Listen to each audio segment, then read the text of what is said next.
the hottest movie of the summer has dropped, and the numbers are in, and depending on who you ask and where you source them, it's either What the pronouns are. doing great or doing kind of okay. The reviews, however, uh, depending on very directly how you source them, are either glowing or middling at best.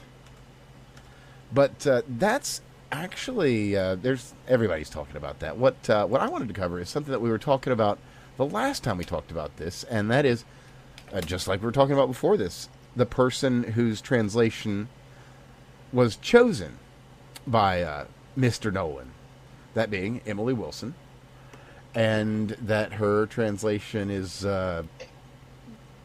shall we say, Shit. uncharitable with the source material, if I'm being Total polite. trash. But you know what? I'm gonna be polite because, well, you're gonna fucking love this. You're Oh, gonna fuck that fucking bitch. love this. So, she doesn't like the movie. Oh, you don't say. And do you want to know why she doesn't like the movie? What? Because the Queen didn't take charge? No. It's too woke. So I'll just throw in this short little tell, 2-minute do tell. interview from Janeway opinion of this 92 person, if you NY, would. where you can just listen to it in her own words. And she'll tell you her thoughts on the movie. So you can, just make up your own mind. Oh, don't we live in fun times? Oh, man. I forgot to make the notepad thing. Oh, I better do that. All right. All right. Get back to that in a second. Anyway. Sorry. Sometimes we do this by the skin of our teeth. So, yeah, anyway. Beyond that, the numbers, as I was kind of hinting at, depending on where you source them and how you source them from where, you can get completely different ones. So as I said, if you look at Metacritic's got the most, probably, we'll call them honest numbers, but they include the numbers from the critics, so, make of We're that talking- level of honesty talking what you ratings will. Here. We're not talking income. We're talking ratings. Mm-hmm. But Very different numbers. very different indeed. None of them even have letters. No. But why I mentioned Metacritic is because Metacritic, you actually see this big discrepancy. You see all the critics are, absolutely slavering over this thing, whereas, the audience reviews sit somewhere around 52%.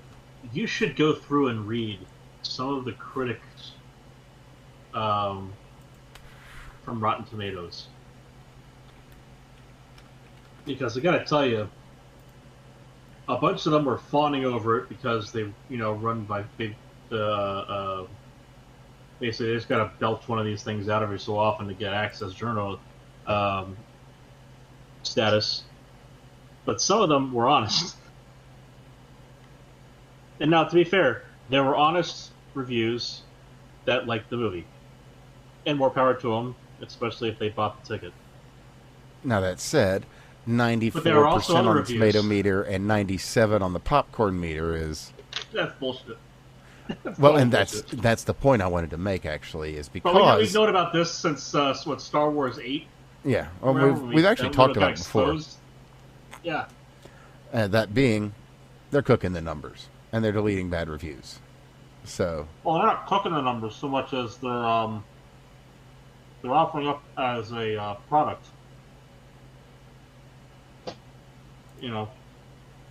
Part of the marketing budget that movie has to make up, a little bite of that was taken out by Rotten Tomatoes. yeah, once upon a time, this was a good place to go to get some good information, but not so much There anymore. used to be something that I would use as a benchmark called, creatively enough on my part, the Rotten Tomatoes Index. You just divide the audience score by the critic score. And if it's greater than 1, usually it was a good movie. But then they started buying the ability to suppress the audience score bad reviews. So Indeed. if they don't want to be honest, then I don't have to listen to them as a benchmark. They can instead just be the laughing stock they've become. Sure enough, and they. Well, the thing is, I don't know if I want to say laughing stock because honestly, they're not funny. But yeah, I'll tell you what is funny here. This movie was projected to make $200 million plus over the weekend. no, Now, that'll cover what about half of the movie's budget, and then maybe a. if that. So, the movie budget, $250 million, and $250 million is going to be about half the total recuperation cost. Marketing budgets, used to be the benchmark. It used to be the rule of thumb was the marketing budget's about half, but then that increased, just shy of COVID happening. Mm-hmm. So it's the general thought now is it's about twice the stated budget as the total recuperation cost. So it's about twice the production budget as the total budget, and that means they got to make about $500 million. And it's possible that they could make. It's possible they could make $500 million. Opening weekend, according to Box Office Mojo, domestic opening weekend they made $123.5 million. Now global, they made what the hell was it? Some 200 million, wasn't it? 200 something. It was 200. It was it? I mean, 220 or something. I can't. Yeah, that's the thing is I can't remember if it wasn't close to 250. How was it though? In any event, they did make a decent chunk of money. The problem they're going to run into is nobody. So a lot of times you look at the second weekend drop. So you can look at the Monday drop and 264.1 global. There you go. Thank you. You can look at the Monday drop, and that's going to be expected that it's going to be about half of Sunday, which it is. So I look at the sales numbers on the daily. So Monday they made 18.5 million. Yes, and Sunday they made 30.7 or 30.8. Okay, so 51 million Friday. 42 million Saturday, give or take, 31 million Sunday, 19 million Monday. It's just rounding all these up. So, like that drop to Monday is to be expected. The big issue is going to be weekend 2, because you get the lull in the middle of the week when everyone has shit to do, and then weekend comes and people go back to the theaters. They're going to get hammered by better movies coming out, and nobody's going to want to bring their friends back to watch this a second time. There is not hype around this movie. To be fair, there's actually anti-hype. That's what will kill it. The only hype, in quotes, as we say, that would exist for this is entirely artificial, manufactured completely from the ground up. Again, the thing is, I hope that people who go to see it and want to see it got what they wanted when they paid to go see it. I hope they were genuinely entertained, because that's the only reason going to the theater is worthwhile. You don't just go to the theater out of spite to give some company your money. That's fucking stupid. So, I'm sure there's people out there who are like that, and you go, man. Good job. For the rest of us, we want to see movies because we want to be entertained. So I'm hoping that people who went and saw it actually were entertained. Well, there are the people that are like that. There's some. We know them well. They're the kind of person that they'll just do something crazy, like go and get a rifle and and go to New York City and be at an anti-ICE protest or something. Oh, there's only a moment. There's only a moment. Before we go that way, let me just go ahead and toss in a little a last bit of comparison here to keep people on track as far as I think a reasonable, more level-headed, if you will, takeaway from it. Yeah, sure. So, there's people who go to the movies to see a popcorn film. You have the MCU slop, which is great for popcorn. They're popcorn movies by and large until the Phase 4, the MCU. Until then, it was just a bunch of popcorn movies, and you could like say, "Oh, this is crap," blah blah blah, but it didn't really matter as much. It pissed off, probably pissed off more of the people who were like intensely into the comics. The issue with a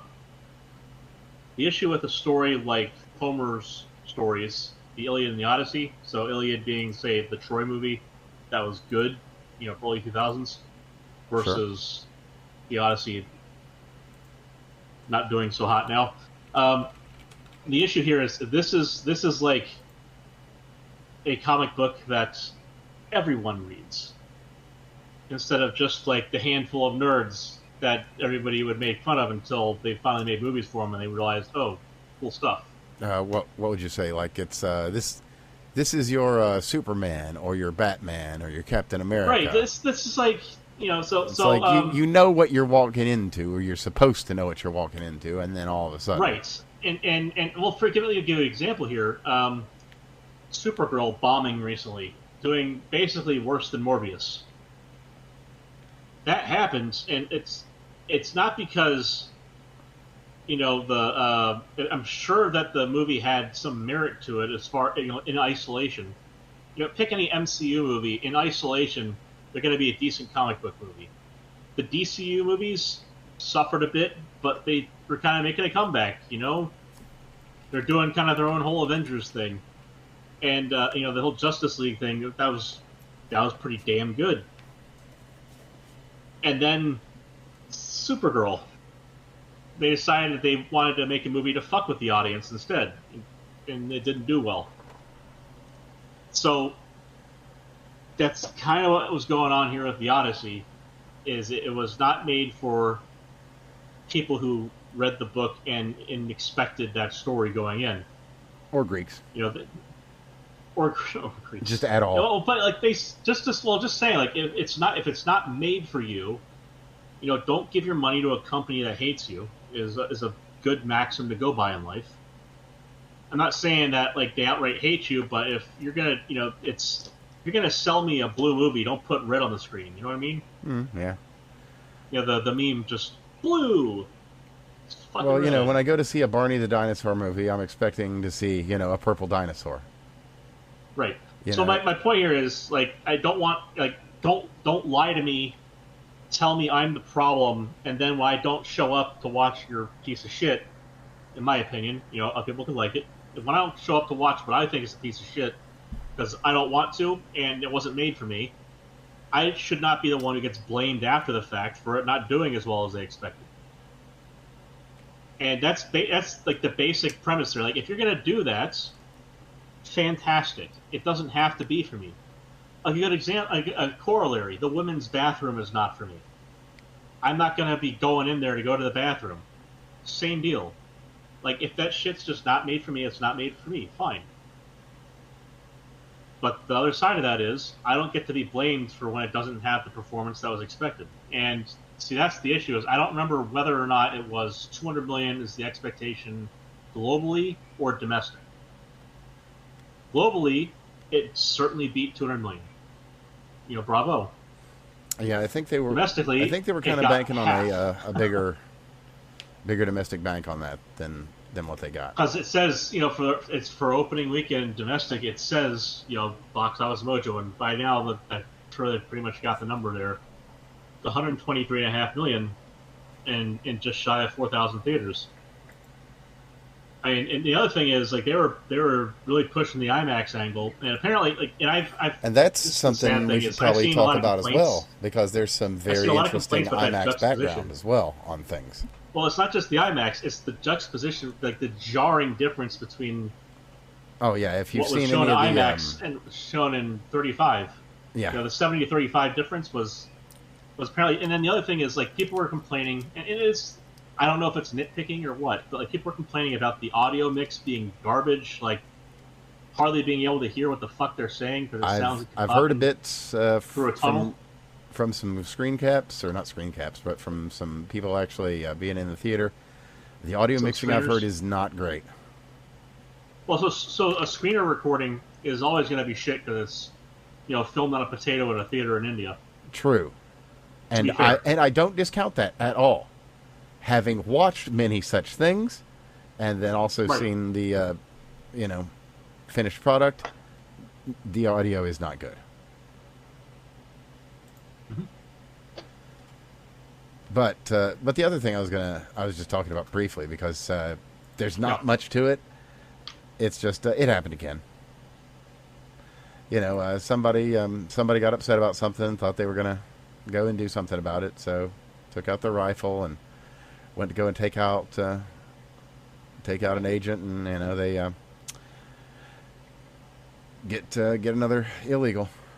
You know, days So ain't why.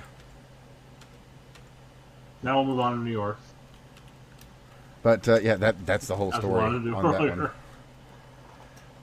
And on the Odyssey, the other part of that, quit it. Stop with your audio. There was something else about it that was like, I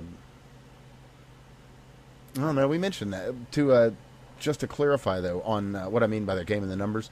Somebody looked at the JSON file, and they are actually kind of screwing around with the numbers on Rotten Tomatoes, which shouldn't surprise anyone. They do this. We've talked about it before, but you know, there's actually somebody that bothered to look.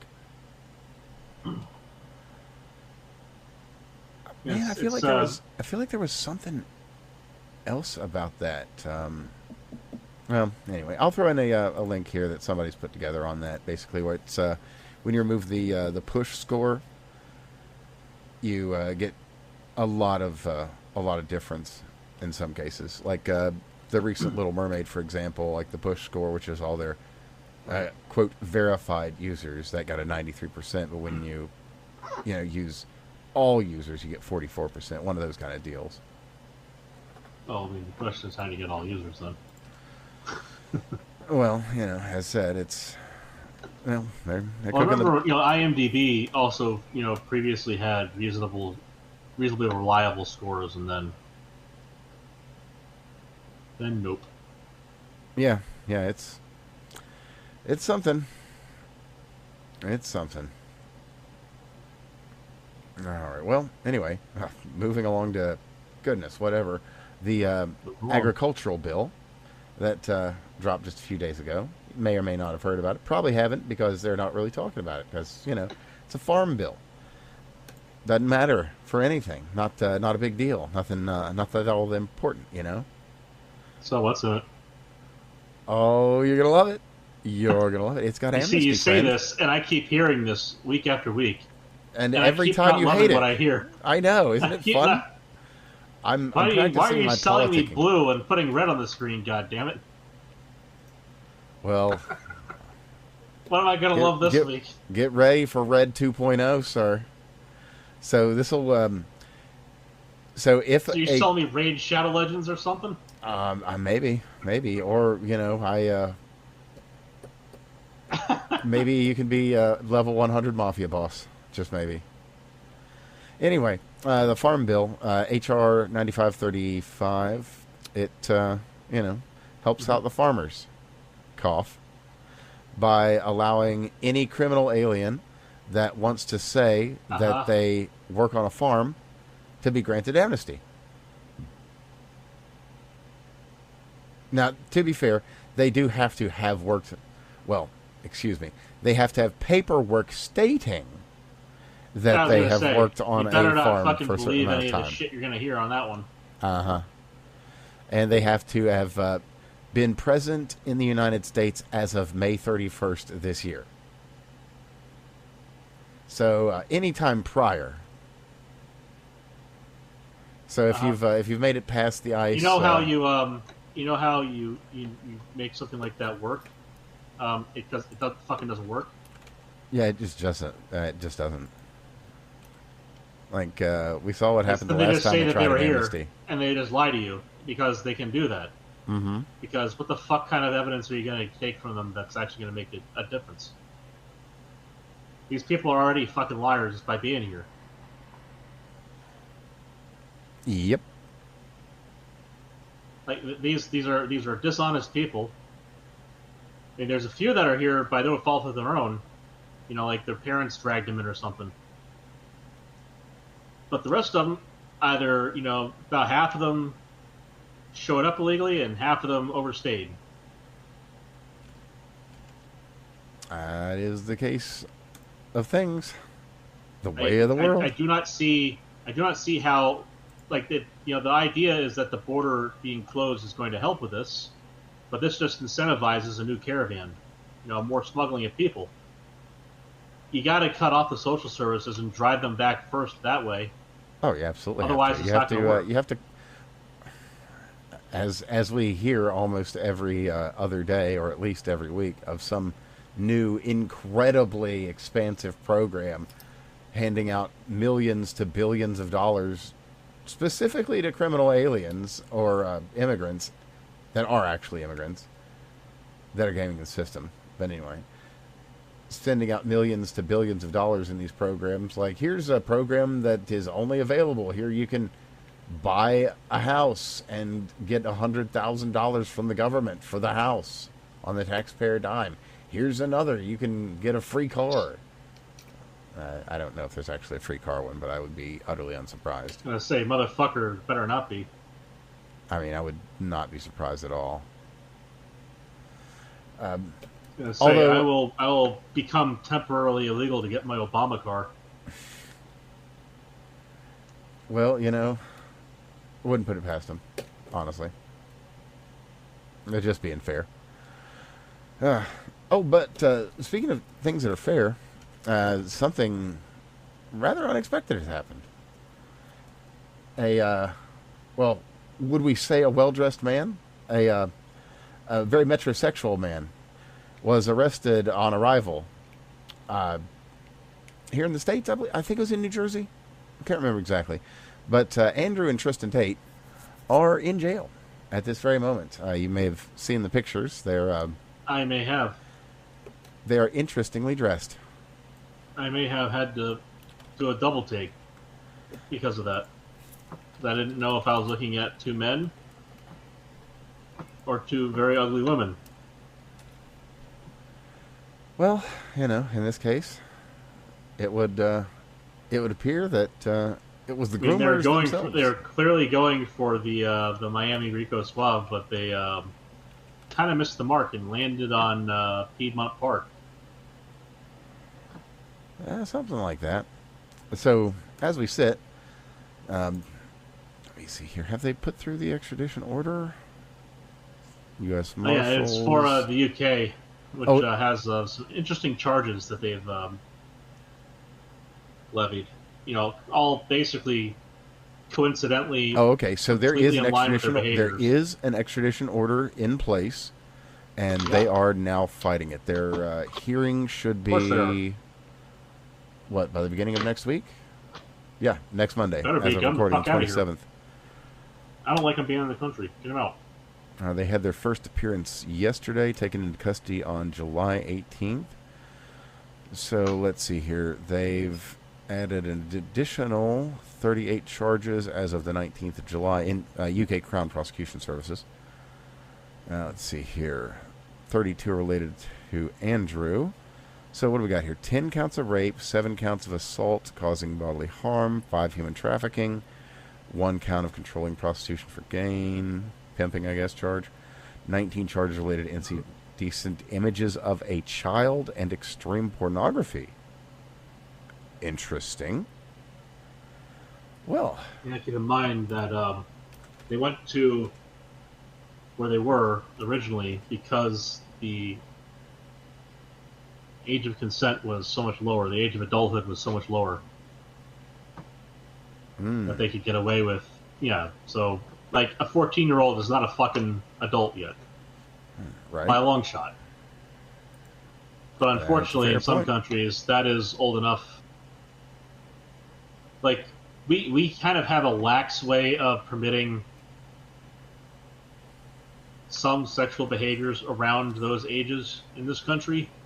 But largely, we use laws to curtail the range of men they're allowed to be with, or boys. Specifically, they're allowed to be with boys like their age, as like a slap on the wrist problem. Why are you guys doing this at that age? Oh, I guess it's the thing. You shouldn't be doing it, and just don't do it again. Versus something like carnal knowledge laws, which say, hey, you're more than 4 years apart And during high school.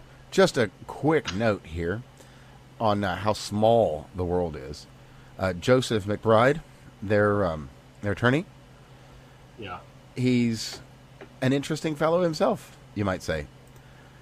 See, he's Is that interesting in the way it's going to make you want to grab a shotgun and go hunting? not necessarily, but it'll maybe raise an eyebrow, or both of them. That being that he was the defense attorney on the legal team of Keith Rainier, which you'll probably recognize. Our listeners and viewers may not, however. He was the leader of the Nexium cult. That was, to be fair, seemingly only working with adult women, but nonetheless branding them and, moving them around and doing all kinds of weird, doing crazy things that were completely below board. So what I'm going to do, just real quickly here, is hop over to an account that everybody should follow, the Lobster Looker account, not Nick Monroe, great guy, and I'll just copy his giant mega thread on Andrew and Tristan Tate, so that if you want to get yourself filled in, it's all there. And I mean everything, even up to, oh goodness, I think he's even got an update from today. He's got a few, actually. Oh, really? Wow. So they're, well, he knows how to pick them. He went with, let's see here. Went with Black, Srebnik, Cornspin, and Stumpf, PA. Let me see here. Professional attorneys to William Kennedy Smith, Justin Bieber, even well-known fellow Jeffrey Epstein. Well, so he's definitely going with the high-dollar defense people that know their stuff. Cough. So, they'll know how to defend against certain things, I guess. But back to the Odyssey, the other thing I remembered now, it's the IMAX part of it. And that is that there are no more IMAX projectors at all. There's a certain number, I think there's like some 200 some all set. And that's it. And there won't be any more because much like parts of the early space program, the people that made them have retired, and the information on how to create them pretty much gone. The businesses long ago shipped overseas that would have done any of the custom work on the lenses and projectors and that sort of thing. So it's a careful dance of keeping all the IMAX projectors that are out there in running order, because there just can't be anymore. Well, I mean, as complicated as they are, they're just projectors. They are. I mean, this is not some kind of space age foreign technology. This is shit we developed here. So it is. So, if they'll have to just, this isn't something they've not run into before. They just have to make a company to make these projectors, or make better ones, or make new ones. The industry is probably about ready to do a new form of film anyway. Possibly. And to be fair, you could just take one apart, scan every single part of it, and then laser print what you need and get the rest off the shelf, and then have Zeiss or whoever custom grind you the lenses. But that's not going to be anywhere near cost effective. Well, that's the thing is you say cost effective. Oh, then again, it might be. I mean, if IMAX is the thing, maybe. It's such a small part of their budget at the end of the day. And it's in Hollywood's interest for theaters to have these devices. So they'll probably get to a point where they really are struggling to find a theater to put a film like that in. Well, that, and if you get enough They'll assholes like Nolan that are just like, I will film my film in this one way only. It will only be filmed this way. yeah. And then they'll be like, well, all right, fucking Christ, all right, I guess we'll build more IMAX theaters. Because IMAX theaters are Well, there's they're like laid out 20 of them, very right? different. Let me see here. I've got There's a like Variety there's, article on the thing, and I think it actually there's like has 20 of them. And 25. that's the thing is yeah, and they're expect like 5 shows a night. They're expecting to make $200 million on that. Like I was saying last time, like it was just how do you make like the numbers don't work together that way is the issue they had. What case in point? I guess I was just at the bats. As of yesterday, actually, the IMAX at the Irvine Spectrum overheated. Had to shut it down. And there's 25 in the States. And there are only so many parts. It's like, yeah, the film projectors are from fucking like the 70s. Well, IMAX was like came out while we were alive. Oh yeah, like I That was like think 20 years I ago. think it came out. No. Or 30 No, years ago. because I remember going as a little kid to the Huntsville astronaut thing, Oh, is it? Yeah. and because they had I an know what you're IMAX talking theater about. there. But That's well, yeah, right. no, they did call it IMAX back then. Yeah. But it was I remember different. It the wasn't like remember the movies. big bulky headsets you had to wear for that shit? Like way back? That's a little bit before me, but I have seen them. But I do know what you're talking about because I remember. Yeah.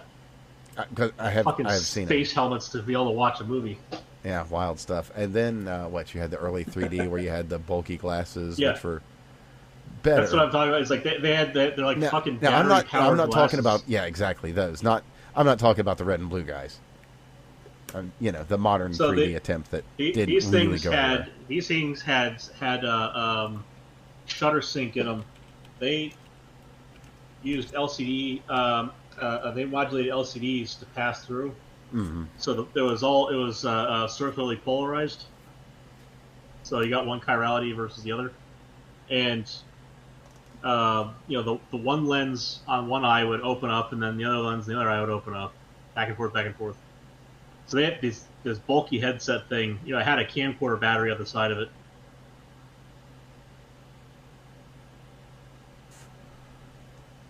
And just as a by the they got by, uncomfortable. this Variety article actually pretty good. It goes into a lot of the depth here. So it looks like they've been able to find about 60 more projectors in some state, be it broken, abandoned, whatever. But looks like they've got about 60 that they'll be able to get together over time. Let's see here. They've got it. 41 IMAX 70 millimeter locations in the world, which is up 11 from when Oppenheimer came out. Huh. But there's only so much stock. Yep. Until they build another factory, that's that. And we got kind of other important things to worry about as far as factories and such at the moment. Whoa. Sorry, I'm just saw something with my deals from bets. And someone looked up the raw data for Rotten Tomato reviews. The real rating is around 56%. That's what And I've heard. he said I did the math. He said I did the math myself, confirmed. It was 60% at the time I did it. Holy shit. Oh, there you go. Utterly unsurprised. Yeah, there's a from Kentucky in Action on Reddit. There's Yeah, I don't that's know if what you he call was an pointing article at. on that. Well, yeah, you know what? I'll just grab that real quick and throw it in just so that everybody's got that available if they do want to, kind of run over the numbers themselves. Oh, Meanwhile, since Steve. we're on the topic of film and entertainment media, something that we have been, it's been our beat since it started. So here's your update. Warner Brothers is on hold. Really? Yes. And was it a Biden era judge? It was either a Biden judge or an Obama judge that said, "Hold on now, not so quick." So let me see. You can't get out of this. Now, Redstone Media, you're not gonna just buy that. That's not a possibility. Let's see if we've got the any of the data here. What do you mean free market? All right. Okay. So 14-day halt. I heard from a very reliable Chris Ruffalo whatever, Yeah. that we have to stall everything because his feelings hurt. All right. So as of July 20th, they've got a 14-day pause. So that'll run through August 3rd. Okay. So U.S. District Judge I hope Warner Brothers Araceli. never works with them again. That'd just be damn funny. We got a Star Wars name. Out of Oakland, handed an early win to a group of states, including New York, Colorado, Massachusetts, saying they have a strong showing that the deal would unlawfully decrease competition. And selling it to Netflix wouldn't. Okay. Well, anyway. Oh, okay. Well, that tells me everything I need to know. New York Attorney General Letitia James was quoted as saying, "Today's decision is an important victory for all those who would be hurt by this merger, and I look forward to continuing to fight this case." Okay, so it's bullshit, and it's against the people. So there we go. You need no more answer than that. There you go. It was always to screw with you. Because if you've been talking, we haven't been hearing you the whole time. I've not been talking. I've been listening. Okay. Welcome. I just arrived. I just finished my plumbing. Oh, excellent. I see you're looking after the cats. I am. I do indeed breed better cats. That's good. That's good pastime. So I hear. Yes, indeed. All right. So, well, I guess there's the other thing, that happens every couple of weeks. Some Democratic representative ends up with, some dead body of some young man, either shot or overdosed in their house. In this case, it was Ayanna Pressley. So. Okay, so it was a bald man this time. Sorry, woman. Yeah, no, just because she has the testosterone of a man doesn't mean she is a man. But yes. So let me see if I've got an exact date on that one. So, let's see here. Oh, it was one of her husband's properties, the man that's been convicted of selling crack and cocaine. It was one of his properties where the body was found shot. So, there you go. So, some context, just to help did he clarify. Previously work at the CIA or what? No, he was actually an independent street pharmacist, actually. Okay. Yeah, not stank sanctioned, not so far as we know, anyway. And just Operation Double Tap coming in from them. Ah, damn. Well, and speaking of operations too, like staring at goats. It came from inside the ghetto. Sorry. Yeah, the call is coming from inside the ghetto. But then again, it isn't always. Oh, yeah, real quick before I they're both real quick. So we'll do the first one first, the second one second. So, staying on topic of government weirdness, don't really have anything on it yet. Waiting more for FOIAs because people can now, issue the FOIAs since they know to ask. Is that we've got the CIA was financing tests. Stranger Things was real. There you go. But CIA was financing illegal tests on teens for psychic warfare, and we're just kind of waiting on some FOIAs for that one, so we can actually tell you a little bit more. If it's anything like the other CIA psychic shit, it's just a bunch of people that they hopped up on LSD and then went no at each other, like in South Park. Well, could be, but the CIA data is actually really good. and has... Well, I'm sure it's comprehensive. It's just No. probably still I don't says mean in everything its else. comprehensivity. I mean in its quality. Oh, that's what I mean. Is I'm sure the data is high quality, and it's comprehensive in that And useful. it says in that it And says fit for people don't purpose. have psychic powers. It does not say that. It does not. And it instructs you in the ways to activate them that are functional and Okay. preside results. At about Is there a publication on 80%. this, or Yeah. So if we want to dive into the psychic stuff, Mhm. I'm always interested in this. This touches on one of my other majors. So psychology and parapsychology are somehow intrinsically related. I don't understand why or how there's that level of attraction, but what's interesting is parapsychology has they actually will produce results on a regular basis. It's not, it's not groundbreaking stuff, I think, but they do actually usually are able to show a positive signal to a greater or lesser extent. Now, there's ultimately there's questions as to how independent is the studies, because when we take an individual who's a skeptic and we run the exact same experiment, we don't get the same positive result, right? And the two people can look at the same data and walk away with it differently. Now, personally, No, I that's not always the suspect- case, actually. Especially with skeptics, and specifically remote viewing, as you can get results out of incredibly skeptical people that expect not to. okay.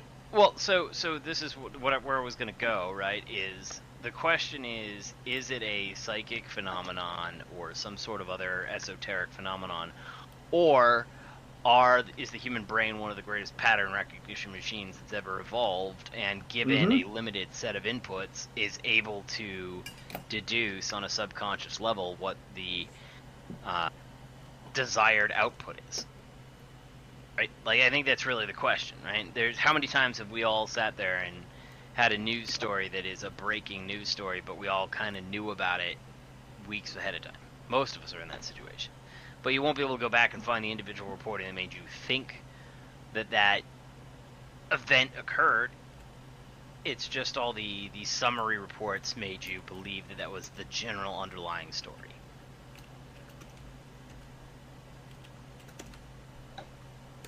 No, I mean, that's certainly possible, but there's any number of these that don't really have any media backing or anything pre-programmed. It's just, you ask a person about a building out in a field, and they can tell you about the building. Just It's Yeah, the the one that question you is, pass the on the way question into is the why, place. and what's the so I understand that there are. I'm a little bit more skeptical of remote viewing. The question ultimately comes down to what level of priming is occurring in the experiment. if it's properly done, none. Well, but that's the point, right? Like, is there really no priming? It appears to be the case. Yes, I've seen studies. I've seen the studies run independently, at least in one case, and there was none, and there were results. To the point that one of the participants is very weirded out and will not approach anything else like this ever again because she was skeptic going in and is All right, very I uncomfortable. have afterwards. a non-scientific test for you. Yeah, sure. I have a picture of a person. Describe it. Okay, well, That's not a real test, though, and you know that as well as I do. This is what this is the remote viewing test is. yeah, it is. So we only have a. Your Yes. total- your No, sum no, total no, description is every person. Craig's absolutely right. So, in your comments, in the comments below, describe the person. Because it's not about me and Steve here. It's about the people that we have no connection to. So, describe the person in the comments below, and I'll read over them on all the various places this goes up, and we'll see And I will. how close you are or aren't. That'll be interesting. Either way, though, I am going to throw a link to the evaluation of the remote viewing program from the after action report from 2020. 2002. I will keep my mouth shut about any details about this person until next time. And yeah, just leave a comment. So, Definitely. so just give me one thing. What's right? One thing. Is it a man? that? That's too much. No. I think that's fair, right? No, it's not. Okay. But All right. moving on along, there's just some things that just seem to work that you just can do that fix things, make problems go away, that kind of thing. But I mean, not all the time. That's the trouble with a lot of psychic phenomena and the occult. It's like reproducibility. Now, Steve, A fundamental issue with in any the background experiment, here, I will share with you one detail, and it is not going to be. It's not going to be specific enough to taint any experiment that might be, going out to the public here. Yeah, well, you can DM. I'll just provide to you the source of the image, and you will not be able to see the image, even though you will have the source. And there it is. There you go. So, And keep that to yourself. yeah. okay. That's. Yeah, huh? I was sneaky. I very much look forward to the replies below. Very much, actually. And That's thoughtful. But anyway, yeah. kind of moving on along here. Is I have no idea who that is. That's good. Excellent. Absolutely refresh excellent. the page to see exactly why. Well, anyway, that said, speaking of Hey. people who have no idea who people are, we should probably talk about some of the disappeared peoples, children specifically, that we've mentioned any number of times. So let's just talk about from one era, that 1 4-year era, the Biden era. That'd be the 375,000 children that just disappeared. Poof, Uh-huh. like a fart in the breeze. So RFK Jr. has been working with that, and They got a bunch of them back. they did actually 137,000, which Did they really? yeah, and that's a great number. But I mean, that's still over They were finding them in the wrong places. very much so. So why is that not being widely reported? Which Well, makes some people look bad. well, the president had an address to the nation just a few days back that for some reason every major news organization decided wasn't Could be worth related. carrying. So yeah, exactly. There could be a little bit of that tied together. I mean, I'm not doubting that, but all the independents cover it. I haven't seen that coming into the independents that I listen to. Like, I'm not saying it didn't happen. I'm just saying that's like the press conference the president did the other day that didn't get covered by anything was kind of a nothing burger, right? He didn't say very much. Well, it's a nothing burger, Kinda nothing so burger to us, but we're absolutely inside baseball, and we've known all of this, but this is now kind of out there, and it was meant Yeah, but to. there's no like- so let me offer a All little right. education, right? The Navy teaches a process known as critique, and it's a very good thing, even though it's a painful thing. And critique is the case of problem, cause, and corrective action, and you need to identify the problem, identify what caused it, and what you're going to do about it. And the president did not offer a critique of any of that stuff. Correct. He stated there was a problem, and he that's never it. actually sat there and pointed to the cause, and he didn't actually outline any corrective actions. He implied a cause. He implied. Well, Implications are not. He are not- rather than imply a cause, he specified an agent of cause. Which is its own implication. I get that, but he didn't specify the cause, and he didn't talk about his corrective actions. Right, so I do Well, the not. correct- I actually, do he not kind of- consider. kind of I did that, evaluate though. things from He this specified perspective. a corrective action. He specified Congress needs to pass the SAVE Act. Yeah, but that's because not China is a getting into the corrective data. action. That's nothing that he's he has the power of the prosecutorial DOJ and all the rest of that stuff, right? Right, but you can't just take Chinese people from China or like arrest the Chinese government. No, but you could absolutely sit there and bring that up in a variety of different scenarios, right? Correct. Like, hey, you're buying our oil, and we're But going I'm to just- continue pounding the coast of Iran.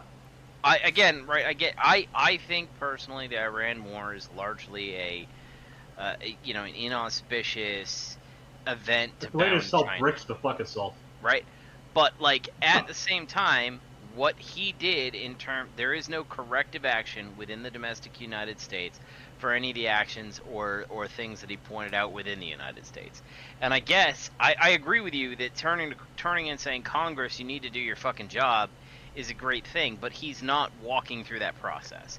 He outlined a problem, he didn't explicitly finger the cause, and he didn't actually sit there and come up with a plan of action. Now, a plan of action, by the way, is not something that just, like, under ideal circumstances, if everything went my way, this is what I'm going to do with my corrective actions.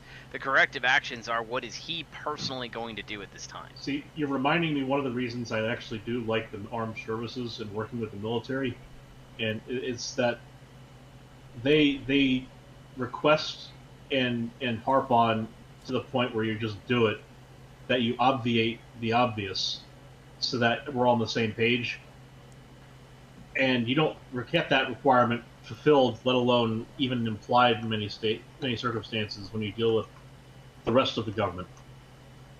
It's just assumed that you understand something, and then later on it's your fault.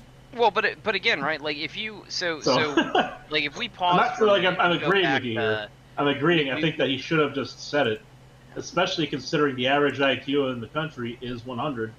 No, You know? see that's the thing though, right? Like whenever they're being vague in any way, shape, or form, and they're not being explicit, it means that their information is not very explicit, Correct. right? Like Yeah. that's really what it means. When you're kind of beating around the bush, it doesn't mean that you actually have secret information and you could do something. It means it wants you to know that he wants you to think that that's all it is. Yeah. Right. It's still, not. I'm just saying, like, It's implication, not explicit. We have information to this effect, right? yeah, it'll Yeah, the old I have information that will lead to the arrest of Hillary Clinton. I don't. I do not. Just Yeah, he saying the does. words. No, I don't. Come on now, man. his address is 1600 Pennsylvania Avenue, Washington D.C. That's actually my neighbor. I live next door, but don't dox me, bro. See, one of my favorite ways of fucking with someone, if like they're really upset at me, is getting them to the point where they're ready to go physical. And I give them a random federal building. But Pick your pleasure. I guess going back to like taking a total critique of the Trump administration. I'm assuming. Did you guys see Vance on Rogan? I haven't seen I the heard. interview, but I know he was on there. I heard details. So he did a great job in recovering some of the face, in my opinion, for the administration. Like when he was asked about the Epstein files, he said our administration has flubbed this. Right? He was just fucking direct about it. Fair. No beating around the bush. No, like, oh, we did the best we could. Yada. No, he was like, we screwed this up. We screwed this up in multiple different ways. Yeah. When we start talking about the administration, there's lots of good stuff. The ending of USAID, I really liked. I really liked Doge, but Doge all of a sudden got canned just before they went after the two major organizations and sources of spending in the U.S. budget. We have the Epstein files. That was a giant, oompty flop. While I like the tariffs, I think they were crudely implemented, and it caused a lot of hay to be made that didn't need to be made.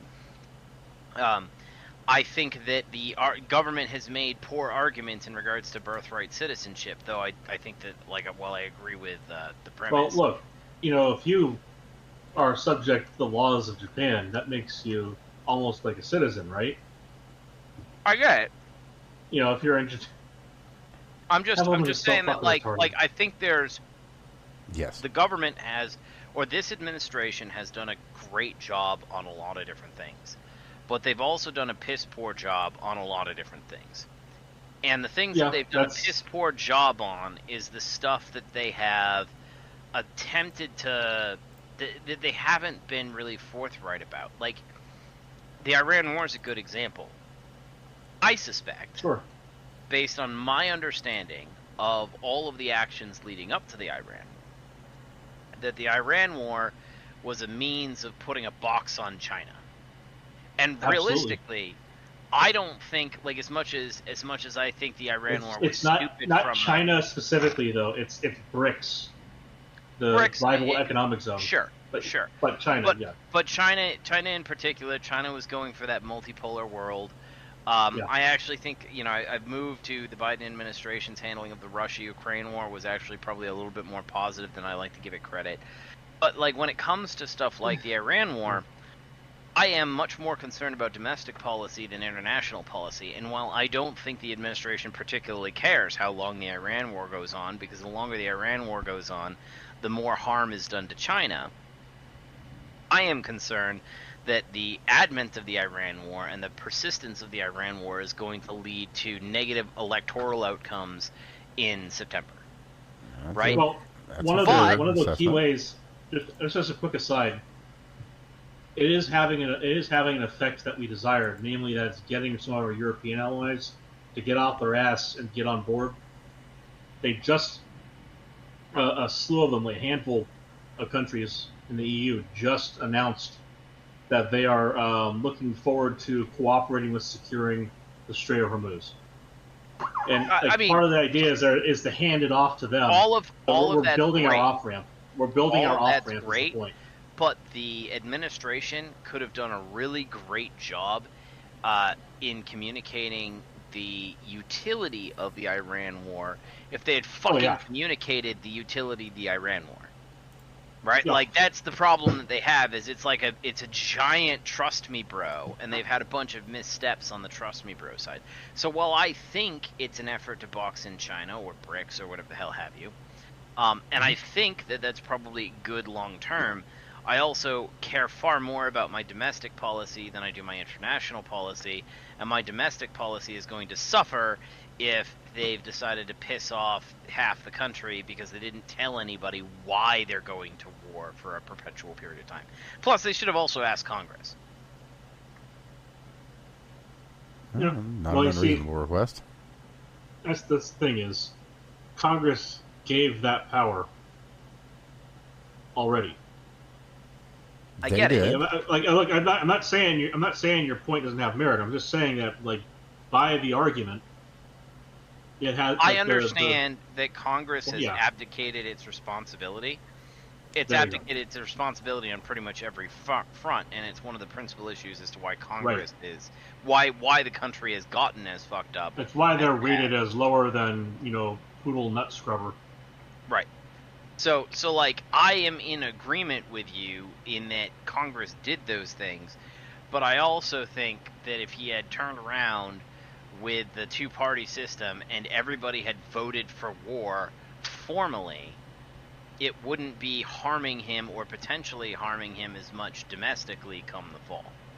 Well, I think it was rash to push into it, but I think that he also correctly identified that even had he made a good, thorough, thoughtful, and committed justification on the floor in front of Congress, in the way that George Bush Jr. did, to go over to Afghanistan and Iraq. Yep.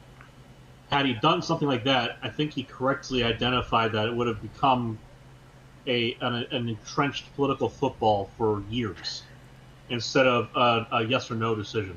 I mean, I agree, but like, by having everybody in Congress, I don't think so. I think it would have been a political football. I agree with you. Right? But it would have. I think Congress would have generally accepted it if he made his speech and made his case. But this is part of the problem: is the administration is not out there making its speech and making its case. Much like the Biden admin, when they turned around and they said, "Hey, we're giving $160 billion to Ukraine," and they ran on how magnanimous they were. when in reality they're dumping old surplus military equipment and letting them grind down the Russians. Well, if they turned around and been really upfront and said, yep, we're going to donate a whole bunch of surplus military equipment, it's worth roughly $160 billion in book value, but like we're 3 or 4 generations beyond that, and it's just basically free grinding down of the Russian military. That's going to be our strategy. We're not going to war. Like, I would have been a lot more okay with that than when they're saying, "Hey, yeah, we're giving them $160 billion." So you have to recontextual. Well, not recontextual. You have to bring in the context in which you're lamenting this not happening. The guy just showed up on a campaign of no more forever wars. Mm-hmm. And look, I'm not saying you're wrong. I'm just saying, like, and the desired expectation here is that he stand before Congress after he campaigned on that and tell everyone we need to go to war for possibly the next forever because of these many various and sundry good reasons. And while I appreciate how very Jacksonian that is, and Jeffersonian it is. Like it's Thomas Jefferson before and after becoming president and his position on the idea of banks, let alone like national banks, and public debt. It's all well and good to rail against it until you're in the position where it would be really helpful if you just use it. So I'm not saying it's like without precedent, because that's like number 3 did exactly what you're talking about when it came to banking. So yes. He could have certainly stood up there and done that. I understand what you're saying, right? Like I get what you're saying. I understand the challenges at the time, but you don't get out of no more forever wars, particularly if you can't end the fucking war. Well, right? He also came in Dems, with... what was it? Hunter Biden sat there, and Hunter Biden had a great freaking quote. Well, right? Remember, he's a businessman, so I he's understand. He's not used to dealing with a bunch of Iranian assholes. The point is, he ran on the ending the forever wars, like you said.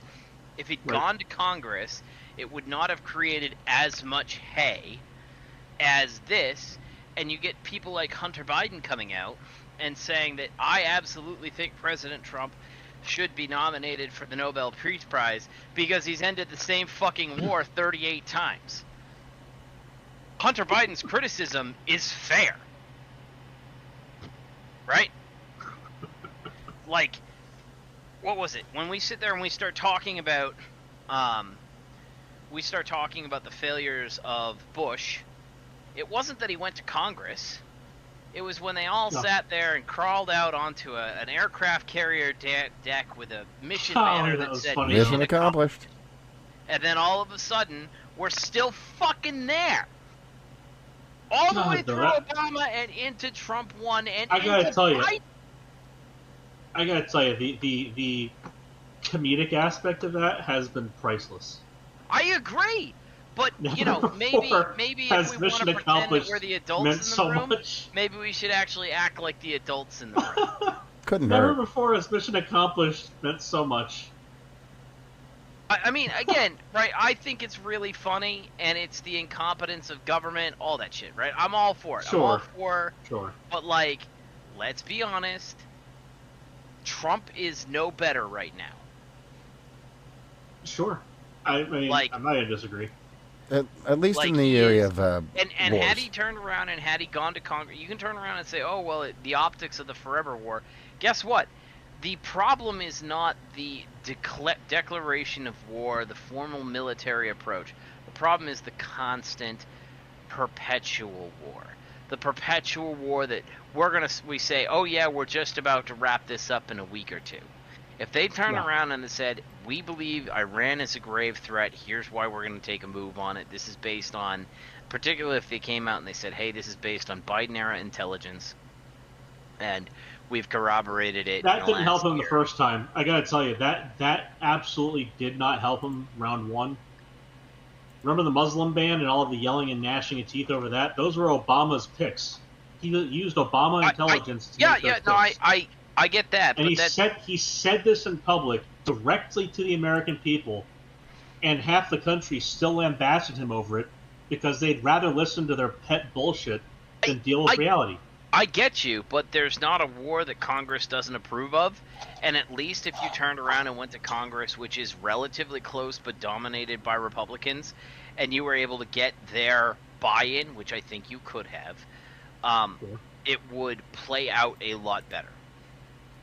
Right? Like, part of the problem that you have with Trump is that he's engaged in actions unilaterally. And while I agree with him engaging in actions unilaterally, the price of that is that the people who have zero say at the table basically get to sit there and abstain themselves from all responsibility despite the fact that they're funding it, right? Absolutely. Like, the reality is that Congress is 100% on board with this war. They've given him the money, they've given him the resources, They pass every single spending bill that they can to give him more money and more resources.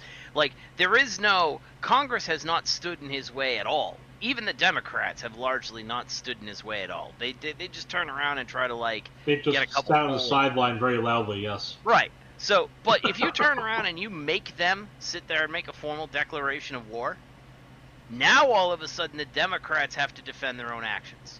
Like, they might be able to turn around and say, oh, well, we didn't expect him to go, after the sand monkeys that hard, or whatever the fuck it is. But, like, at the end of the day, they have to be on board. And if they don't, right, like, then their own people are going to sit there and start asking questions. And you're just not going to sit there and be spending the money on this group, that group, or whatever in the Democrat district. Like, it's really, really easy to have turned around and done this. And I'm not saying that they would be that he would be praised by the Democrats for going and seeking their approval during war. I'm not saying that at all. Right? They're going to still sit there and try to lambast him, but they can't really lambast him and get their war if, they're involved. I'll tell you what, his other critical mistake, and it's because he doesn't deal with these people, routinely. And I only, at a distance am aware of this. I'm not viscerally involved in it, but at least I can engage the wisdom of people that are closer to the source of the problem. Iran is run by, insane theocrats. And he's trying to negotiate with them in a way that expects good faith. And to his credit, he tries to twist the arm to force them to engage with him in good faith. The problem is everything they do is a stall for more time to fuck with us more. And he really just needs to go full-on Jefferson like the Barbary States. Like, this is the same fucking enemy as our first war as a country. Same exact fucking attitude, same exact bullshit. And I'm just saying, like, this is all be well and good before Congress. What, in lieu of that, he's learning slowly, but I think he's getting there, that this is an enemy that you just have to pound into the dirt. They are not going to engage in good faith. I'm on board with that. So that's why it's taking so long, is he hasn't learned this yet. No, it's a problem. See, the problem that you have is not whether or not how long it takes or how long it doesn't take or like where you win the war or where you don't. It's fine if he wants to engage in unilateral military action for something like Maduro. That's fine. It's short-lived. He goes in, he picks him up. His only mistake in the Maduro operation is that when they were sitting there and saying, "Hey, how do you feel that you have the ability to go in to invade the country?" Yada yada yada. If he'd just been like, "What are you talking about? Invade the country? The guy asked me to pick him up last August. There's a video clip of it." Like that's that's my only note to the Maduro raid is that he didn't come out and like be like, "Hey, these fuckers want to sit there and boast. Let's fucking boast." Like that would have been fucking cinema. That would have been Titanic balls, yes. But like that would have been cinema. That's my only note on that conflict. In this case, case with Iran, we can turn around and say he made a mistake. He made a mistake. He made a mistake, which is all you're basically saying. And I agree with you. He made a lot of mistakes. He made a lot of assumptions, and they were wrong.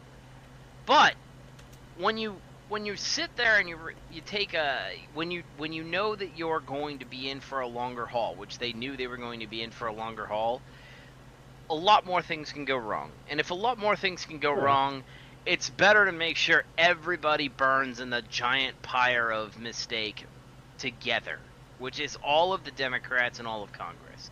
Because you know what? Everybody's ratings would burn because of the Iran war, not just Trump's. Going back to the Maduro thing, I will say this. The immediate aftermath of comparisons between him and Putin as far as what constitutes a quick mission, pretty fucking good. I agree. Here we are looking at the Iran war with the same kind of, well, isn't this a fucking pity that the Russians must have been thinking when they heard from Putin, it's going to take 3 days. Yep. You notice that last time, the whole Crimea thing, that all ended before Trump got in because, frankly, Putin didn't want to deal with him. This time, though, Putin's happy to sit there with Ukraine and let the grind happen to a certain extent because it's boosting him inside the country. Well, not only that, I mean, they are objectively winning the conflict. It's fallen down to Ukraine to just basically grasp at straws and do terrorism, which won't actually affect the outcome. I would actually disagree. Like, I don't follow it too closely, I'll be honest, but I don't think Ukraine's winning it. Oh, no, they aren't. Or, sorry, I don't think Russia is winning it. I think that Russia has really gotten its ass kicked. No, I think it's got to be a Pyrrhic victory, whoever wins. That depends. Well, at the end of the day, yes, because all it is the same people killing each other. It's like... That's the problem is, it doesn't matter who wears the flag at the end. Everyone else around him is going to be fucking bones. Well, that too, and I mean, it's all just a bunch of dead Russians at the end of the day. Much like when the Bolsheviks came to power. They just kill a bunch of people, and they're glad that they're dead, because that's what Bolsheviks are about. All right, I think the Ukrainians have done a good job. I think that our strategy in Ukraine has actually been a positive outcome for us, for our strategic position. I stand anyone that stands against Victoria Nuland. The Russians. I think that I think that Trump continued that strategy to a greater or lesser extent, and I think that he's attempting to box out China economically, because I think that the question is China a paper tiger or not? And the answer seems to be there's a really great way to totally throw a great big box right around China and keep them locked in there. We could be friends with Russia. Right. Well, I would agree with you that that's not a bad idea, but Russia has shown time and time again they aren't the best of allies. So look, how many times has that occurred? 90s. Just as a by the by. Quite go back bit. to the early You the mean late World War 90s TV shows, like just the attempted notion over and over again to push that we could be reluctant allies and maybe build up a coalition between the two countries of some sort of mutual respect. But at the end of the day, the thing that's going to end any major conflict, including proxy wars between the U.S. and Russia, is going to be commerce. Like that's what finally ended England and Spain going at it over and over and over again for decades. Like that, they destroyed each other's armadas over and over for decades for nothing, and eventually they finally got to the point where they were able to get trade, and that killed conflict almost immediately. Exactly why we should bring Russia in out of the cold. Well, you see, this is why I pointed out when it happened why it was so stupid for us to kick them out of SWIFT. Like, that was the dumbest thing we ever could have done. I couldn't agree more. Did exactly what we predicted. Oh, look, Russia is more powerful and has a gold-backed ruble now. Congratulations. I mean, again, I agree with you. That was a mistake on Biden's part, but I actually don't have a problem with allowing us grinding down. I'm a big fan of keeping the United States as a unipolar world. I agree. I think that we should Russia flex had on them. other motivations. I think we should flex on what we do right now, but I think that there should be a point to it. In this case, the point should be to bring them to a point where they are able to accept a mutual relationship instead of a parasitic one at best, or just outright antagonistic. Like, we should get to a point where they are willing to come to us for trade because it's mutually beneficial, not because it keeps them from being shelled by us in another country. Oh, you don't mean Ukraine. Okay, sorry. I thought you were talking about that bad faith actor. Sorry. No, I'm saying, like, I mean, well, fuck it, in this case, Ukraine too, because they've been rather maleficent on their own. Like, Yeah, I mean, they only come to us with an open hand, asking to be filled with dollars. Yeah, they need to wear a fucking suit. So. And say please. Yeah, I'm saying please and thank you. I'm not saying that I'm favorable to Ukraine in any way, shape, or form. I have a different perspective because of where I work and what we get to see. Right. You know, I do not think that Russia. I do not believe that Russia is a significant ally. Well, they aren't, and we have never given them a chance to be. But as a matter of fact, every time they could have been, they've been kicked in the teeth. Exactly how much of a threat China is or isn't. Oh, no. That's not so true there, Evan. Don't fucking start excusing Since their the bad 90s. actions. Since the 90s, they've had Putin basically pushing their... Yeah, see, that's the problem. Get the KGB out, and then maybe we can finally get to a point where we're actually amenable. Well, there was a point, and Bill Clinton was a fucking asshole, like everybody knows him to be. And yes. Here we are. And then... He allowed China in, and when Putin's like, hey, I think that I could be a great NATO ally. Can I join your alliance? I think I have a lot to offer. No, fuck you, faggot. No, fuck Bill Clinton. Fuck him. He fucked us. Well, he fucked everybody. Yeah, he said no because the problem was the CCP, the USSR had just collapsed, and most of the people that were in charge of things that mattered were still fucking Soviet assholes. Oh, right. And there was there wasn't any Maoist influence in the CCP when we said, hey, no, it's cool. No, you can be a global trade partner. It's cool. No, we like you. I'm not saying that Clinton did the right thing.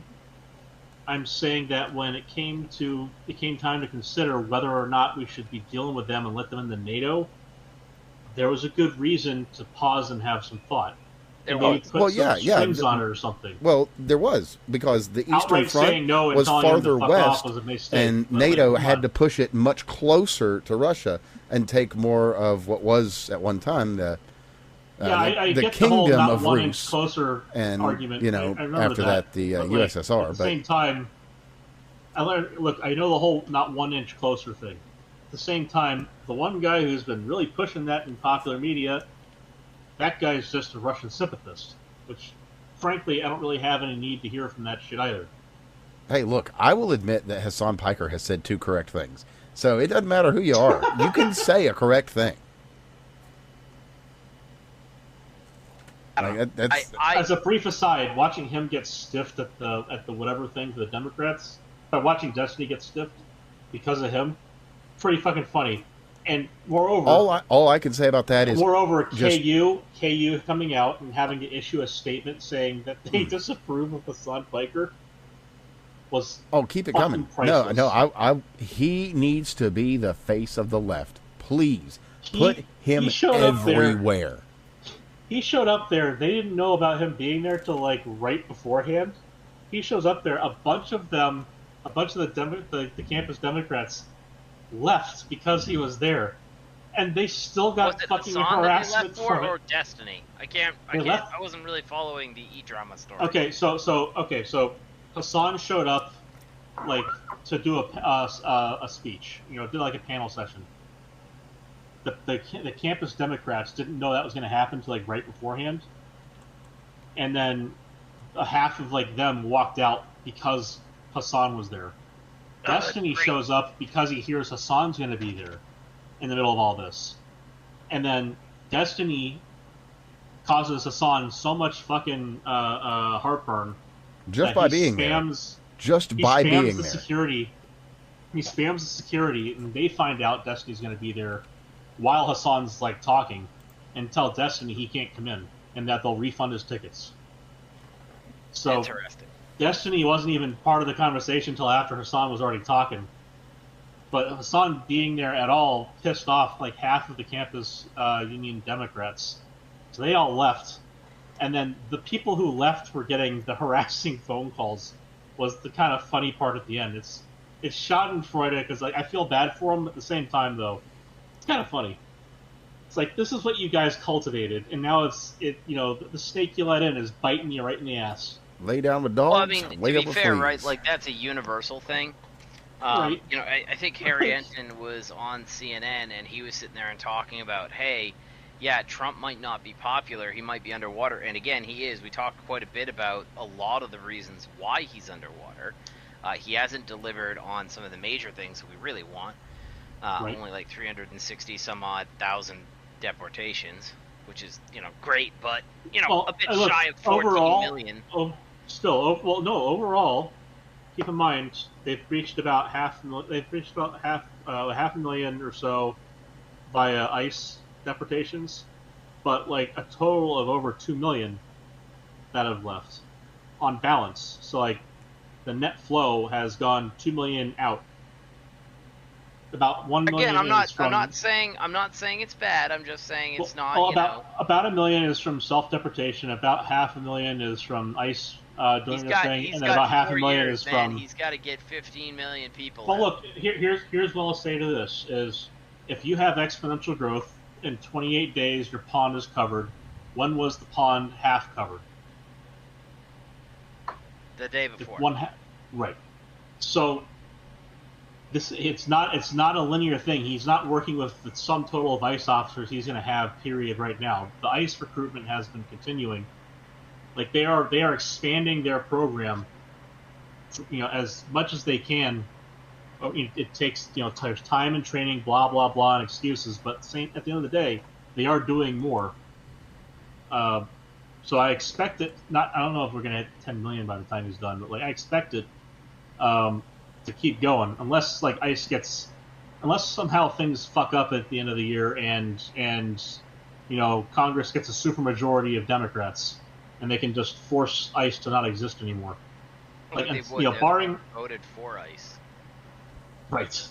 Well, it's kind of like Hillary Clinton shoehorning the bill for Real ID. As much as there's a lot of haymaking they made about ICE, that's to try to retain some small portion of their base because they're like openly in civil war amongst their own party. It's ridiculous. Well, it's kind of like Hillary Clinton railing against Real ID recently. Like this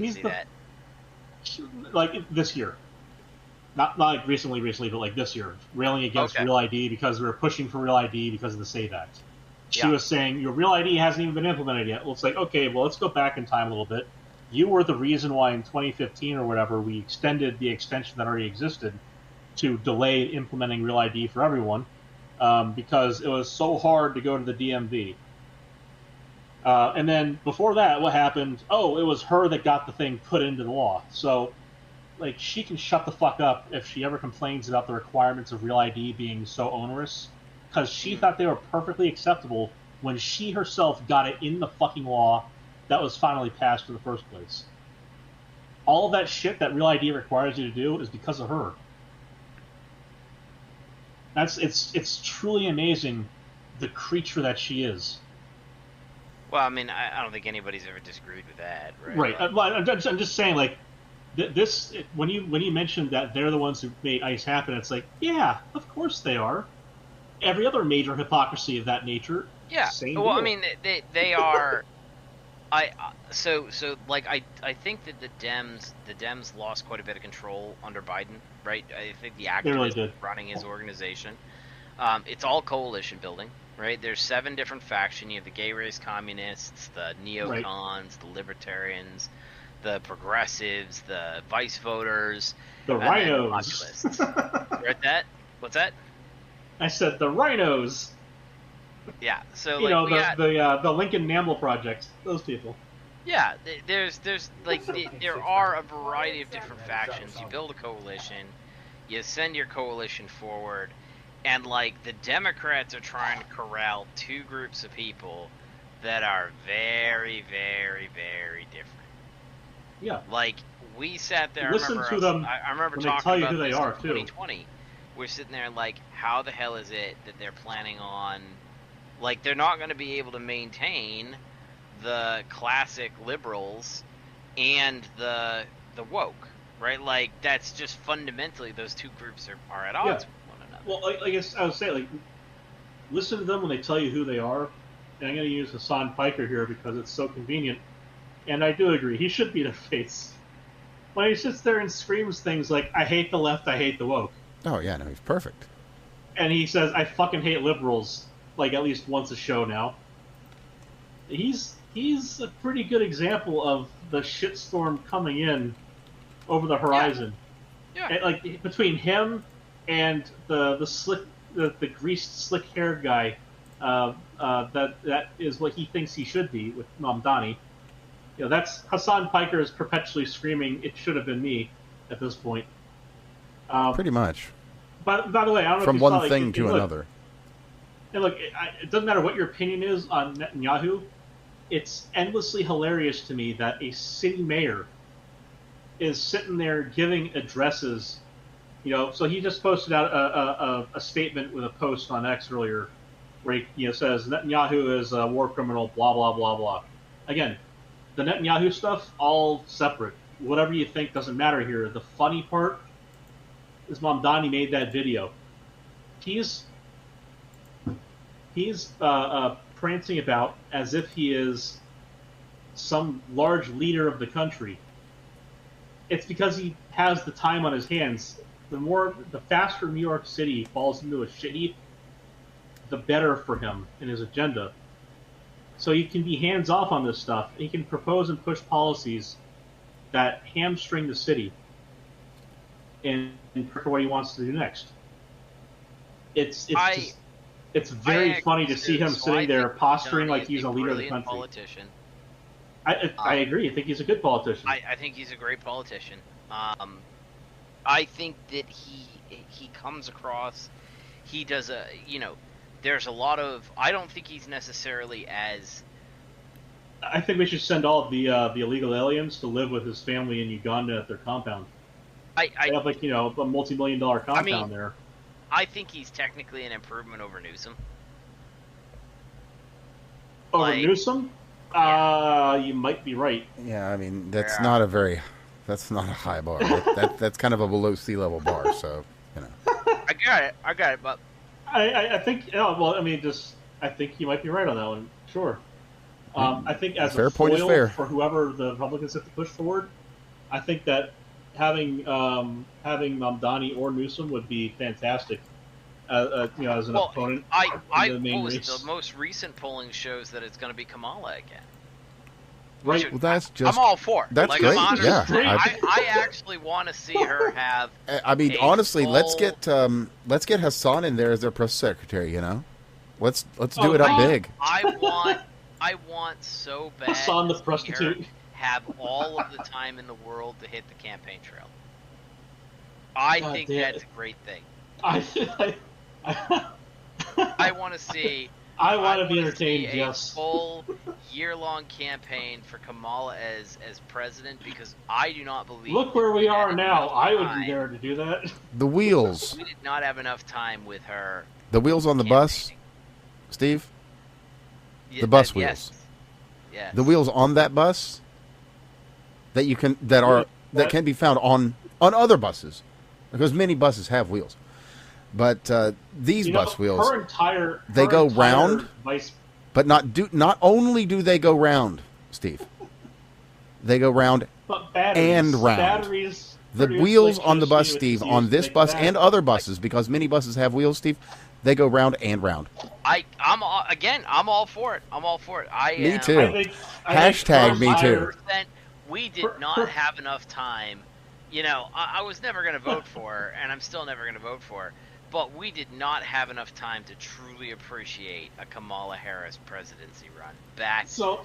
We did. Yeah, that's true. We didn't get the full term. That's true. Yeah. Her whole vice presidency was the If You Save a Penny by George Bush. A penny saved. Well, that's 1 cent. I know I'm using the comedian's version, but at the same time. Well, you don't need to go use the comedian's version. You can just say, fool me can't be fooled again. George Bush Story Hour is Kamala Harris Happy Hour, and both of them were fucking funny. Yep. Again, I'm 100% in favor of it. I think that's great. I think that one of the things that I'm actually really pleased about, to be in all seriousness, like that's a funny aside. I really do hope to see her run because I Right. think it'd be great. I would love to see her versus JD Vance. I would love to Oh see yeah. her go up against Marco Rubio. I'm not sure which would be more entertaining. I think Um, that on the stage when they're trying to pick between them, between Rubio and Vance, a good part of it's going to be which one of them goes harder on her. And she's not even uh, going to be there to defend herself. It's just going to be a bunch of I would Republicans. bet you that between Rubio and Vance, one or both of them has already been told who is going to be president and who's going to be VP. Yeah, probably. I would expect that we are not going to have one of those crazy primaries like we've had in the past. I don't think the I think Republicans it's are. going to be more of an optics thing, and one of them is probably going to be a little bit meeker than the other, specifically to give certain impressions and try to drive the vote that way. No, You know, they might even I think outright that just he is say it. going to come. I think they're going to come out as a ticket. Yeah, I think they're going to come out as a ticket. I don't think they're like there'll be a primary. That's true. for sure. But it'll be the other one is going to sit back and say, "Hey, I'll be the VP." I think it'll be Vance will be running as president. That's the Um, assumption I have right now. I think I'd like Rubio to run, but I think is um, Vance is a Vance really good is a good face. option. He's a good bulldog right now, And and you think he's going Vance to be is inside he a the hasn't process done enough? great very speaker. much. That's the thing, he has done stuff though. The dealings with Iran, the reason why we didn't just pound him in the first place and we let peace have a chance, that's because Trump said, "Okay, Vance, you go ahead and negotiate this." Yeah, no, I agree. I agree, but like realistically, I'm not like he doesn't. not He, recriminating things. I'm just saying like he has done stuff. It's just that it's not been as visible. yeah, that's I think more or less the point that I'm trying to make is that he doesn't have like let's be if we're being honest, Rubio runs like 3 or 4 other countries right now, Yeah, right? Seems to. Like he's and he's going to be the new pope, and he's also yeah, like like he's got all the other jobs. Well, it wouldn't be that hard to upgrade from Francois. so I just Rubio is already running multiple countries. But yeah, I suspect Yeah, that what we're gonna end up having is it will be the MAGA ticket and it will be Vance and probably Rubio. Um, yeah, Unfortunately for the Dems, they unloaded their couch stuff as on Vance to go after him. I suspect that's why, because he already, the reason he was on that Rogan was was to so release his stupid book. and funny. It was, but they didn't have anything, right? That's really what it comes down to. Right, that's what I Like, thought. Was so funny about it. Is like this is it. yeah, like, and I think this is one of the problems the Dems are going to have going forward. I don't think it's going to be. I think they're gonna they don't have anything. They might have something on Rubio. That I don't think they have anything that they can use He's on Vance. Cuban. They would have already brought it out. That's gonna be the thing. Is you're gonna go. He's Cuban, and he doesn't like immigrants. Yeah, Like, you want to hear what Cubans in Miami have to say about Cuba? yeah, I know. Mm. So it's. I think that'll be interesting. I don't know. I look at it. I think that those are very interesting choices. I'm looking forward to it. Yeah. I think that Gavin Newsom's out of the race, which is fantastic. I was really worried 2 years ago because he's slimy as shit. But Yeah. like, it seems that everybody has gotten really, really inoculated on slimy politicians. Yeah, a lot of people are kind of done with him. You know, Yeah. the bridge to nowhere thing is pretty fucking great Yep. as an example of his competence. And the funniest thing was he pointed to a bridge in Florida, which currently goes to nowhere, by cropping out of the photo the bridge that replaced it right next to it. And so DeSantis just said, "You mean this one?" and posted the fucking picture of the bridge right next to it. He said, "That's like this is what a bridge that actually gets completed looks like." Oh, well, that's got a sting. I thought the bridge to nowhere was Alaska. No, there's a well. So when you replace a bridge, you know sometimes you just leave it there to, um, for the fish and not to disturb Yeah, it. yeah. So like that was what he took. That was what he posted a picture of, and that's why DeSantis was able to just slap him down. It was like I went over one of those bridges like that week. So when my uncle was still going through the whole brain cancer thing, like we were going to see him like every weekend. We passed over St. John's, and like they were literally building a bridge during that entire time. And so about every week I got to see an update. How's the bridge going? Fantastically, it seems. Yeah, so isn't why that did crazy? he choose that as the line of attack then? He's not a very smart man. Oh, that's true. And he is incredibly petty. He is one of the pettiest people in politics.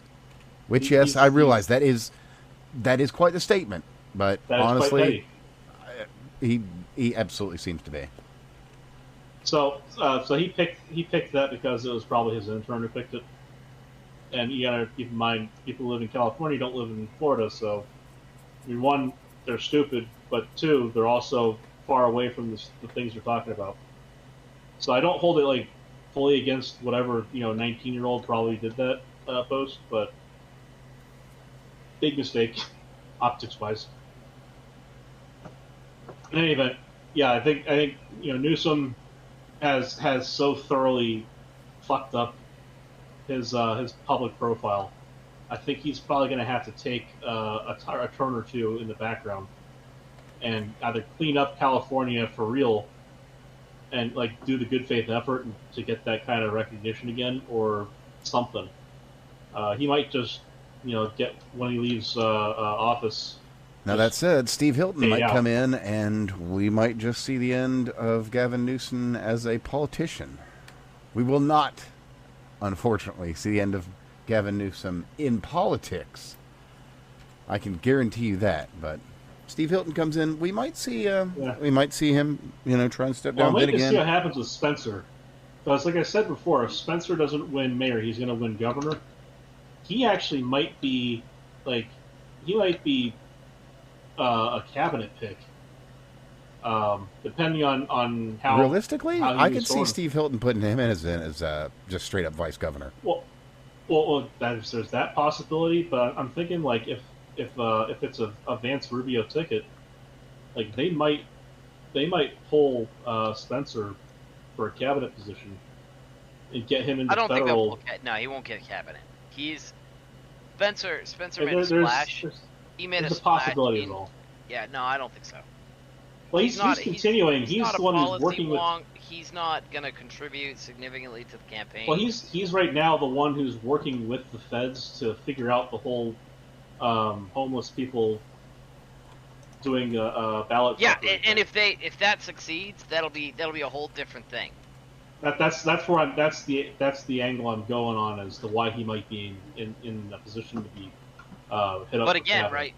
I think I agree. You're right. He's not a policy guy. I don't think he has greater political interests. I don't think so. I think he's just a guy who lost his house, and then when they shat on him, Nelly. I think he got mad, and that's what you're seeing. Is you're seeing a dude who's fucking pissed. I would be too. I mean, let's be fair. In the history of history, a white dude who got pissed off has often made a huge difference in politics, sometimes lasting millennia. So, Godspeed, Spencer. Let's just be careful as to how pissed off he gets. Whatever happens to California, they've got it coming. That's all I'm saying. Maybe it'll be 1,000-year sunshine state. Who knows? Anyway. Well, they've got Eric Nukemal Swallowswell over there. That they do. So, I mean, it's not like he didn't want to drop nukes on them already. If a Republican comes in and actually does it, boy, is his face going to be red. Yeah, probably a little bit. Oh, and speaking of having a little bit of red on your face, we should probably mention something that's kind of recently, what I guess you might say, resurfaced. So, boy, we'll start at the. It doesn't really matter where we start. It all just circles back around to the same point anyway. So we'll just start at this particular one. So, there's a post that's resurfaced from 2 years ago, October 17th, 2024, from Nikita Beer.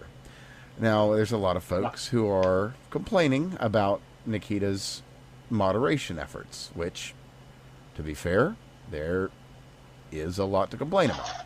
There are a lot of folks that have been demonetized that most definitely shouldn't have been, and there's a lot of people that retain monetization from the third world that were specifically... Motherfucker, they have to monetize me before I can complain about being demonetized. Also that. There are numerous people who should be monetized, but are not. That's so, right. You know, we're in a weird situation. So with that, let me just read off this tweet from October 17th, 2024, from @Nikita Beer. Today, my childhood friend and portfolio founder @Rahul sold his second company, Aerodome, to Flock Safety, marking my biggest return for an angel investment in just 17 months. And it's no surprise why. The company has already saved many lives. Congratulations on the speed run and welcome to the 2X Acquisition Club. Mm-hmm. Isn't that an interesting investment?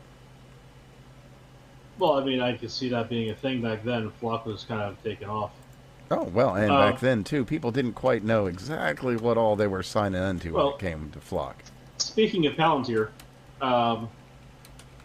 there's been a really cool thing that dropped onto GitHub recently. There's been quite a few, actually, and we should segue there's into that. a specific program. Oh yeah, no, it's program, though. Yeah, Palantir for you, basically. Yeah, exactly. And I'll put. I would caution if you have the hardware to run it, but you can't. So it by default it'll run local on Olama, but it can run on MCPs. So, but you can offload. You know, you could theoretically offload the bulk of the effort to like an AWS instance. So it's pretty funny how that works. Yeah, the infrastructure that's already probably running Palantir could run your personal Palantir. Mm-hmm. Now that said, I'll throw a quick link in that down below. But you know, it's kind of like a Palantir Personal or a Palper. Yeah, know? Open Planter actually is what they call it. Anyway, on to that. I was going towards Palpate, but well, that's what they call it. You be an adult in the room, goddammit. I try, sometimes, not all the time. But hey, speaking of adults in the room, sure. Oh, let me just rub my hands furiously together on that one because let's get a FOIA answer out of just one place, just one city and one town, one little nowhere place. Let me see. All right. There was. Tell us about Podunk. Well, there was camera access data there, just third-party companies, you know, credit cards, three-letter agencies, foreign governments, whoever we don't really know because they won't say. They accessed the data in that little town some 500,000 times in a 9-week period. Yeah, they have. Which is not a small number, in my opinion. 500,000. Oh. And then, of course, Flock. Of course, they were asked for comment, and their statement was, Flock Safety could not guarantee that it's not sharing information with federal agencies. Well, fucking duh. And then, of course, we've got another story. If you didn't know that, then, like, I got a bridge for sale, man. Well, right. Hey, there are people that think that Flock cameras are license plate readers, so there is plenty of education yet to be provided. Well, you know, the problem is they're sold as license plate readers. Exactly, yes. Yeah, that's just an outright lie. And the funny, ha ha ha, or something, is funny queer. A little bit of both. is that at least in one instance where the city council has said, no, we're just not going to do this.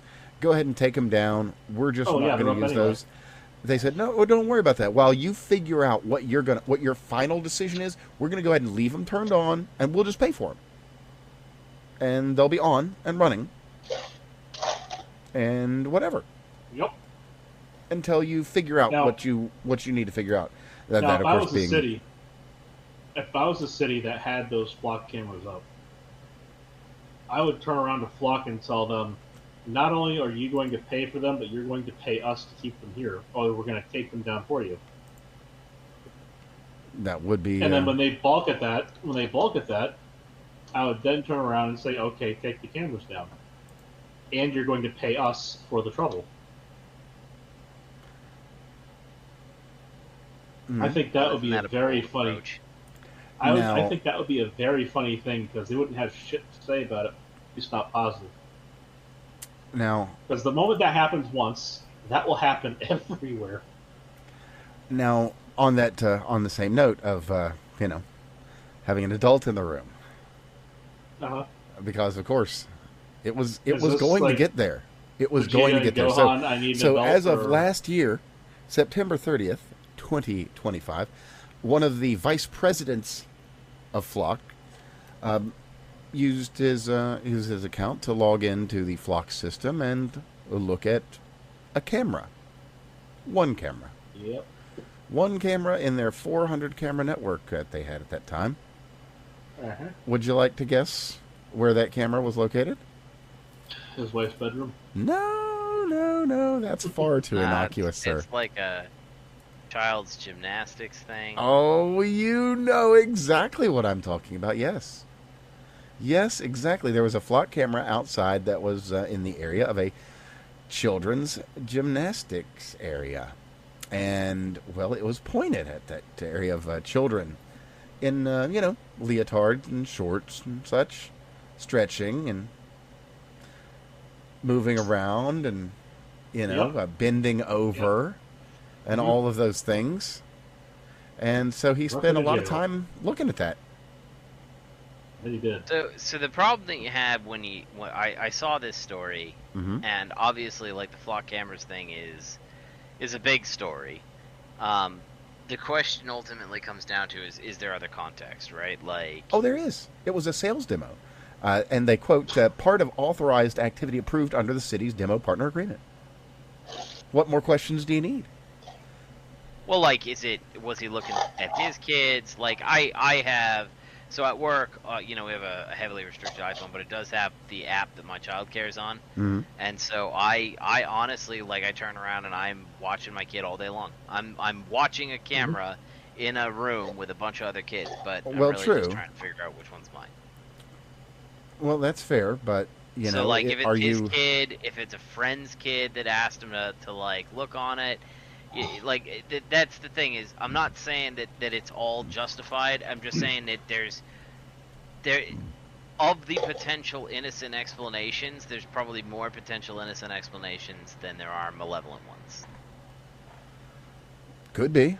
Although, that said, we do have evidence, at least in one case, of a sheriff using it to stalk an ex-girlfriend. So, I'm not saying I'm not saying that there's no malevolent cases. I'm just saying that one, oh my God, he's looking at a gymnastics thing. That might be true. He might be looking at a gymnastics thing, but it could be for his kid. Could be. It could be for his neighbor's kid. It could be for a friend. It could be like it could be hey, somebody asked him to just watch the parking lot because there's been whatever going on. Well, it wasn't the parking lot. It was actually aimed at the private business. I'm not saying I'm not saying that it's not. I'm just like there could be a dozen reasons for him to look at that camera. The implication is, oh, he's a pedo, and yeah, that might be true, but that's I have a sneaking suspicion it's more complicated than that. Maybe it could be that he's just. But they aren't answering questions either way, so we don't really know. And this happened and this is almost a year ago. That's not a positive thing. Mistakes are made, right? I saw the story, and my natural instinct is whenever the headlines are scandalous, nothing really happened. Just my instinct. I would personally amend that only ever so slightly to say that not that nothing ever happened, but that nothing ever happens. Otherwise, very similar. Although, Sure. rather different. Either way, the end result is the same, sadly. And Well, on speaking that of same end note, results, out of speaking Cleveland. end results, it is 12:20. Oh, all We are well right. past pumpkin. All right. Well, get So- yourself some rest. It is a weekday. Yep. Understandable. It is indeed. So, gentlemen, Yes, as indeed. always, a pleasure. You guys have yourselves a fantastic night. And you You should. too, I am my off friend. bed. And a good week. So I guess also, as I was saying, out of Cleveland, the city council there has been looking into the flock cameras that they financed, and unsurprisingly, there's a back door, because of course there is. Or they say side door, so I guess you would say there's a secondary back door even, which as stated, these third parties, they have unmitigated and unlimited access to these things, so that shouldn't really surprise anyone. So the other one, there's a great account that just showed up this month, and they've been doing some digging on what would you say, like crime statistics, reported statistics. As a matter of fact, they've been really highlighting all the white crimes that have been happening. Or I should say the crimes that list the perpetrator as white. For, like, Christopher Singh, or... Oh, what's this fella's name here? Jabril Harris? He's one of those nappy-haired, tanned white guys, as you will. Jesus Vieira Santos. A white male. What else have we got here? We've got... Manuel Hernandez, white man, obviously. Oh, plenty of other good ones here. What about? What's this fella's name here? Oh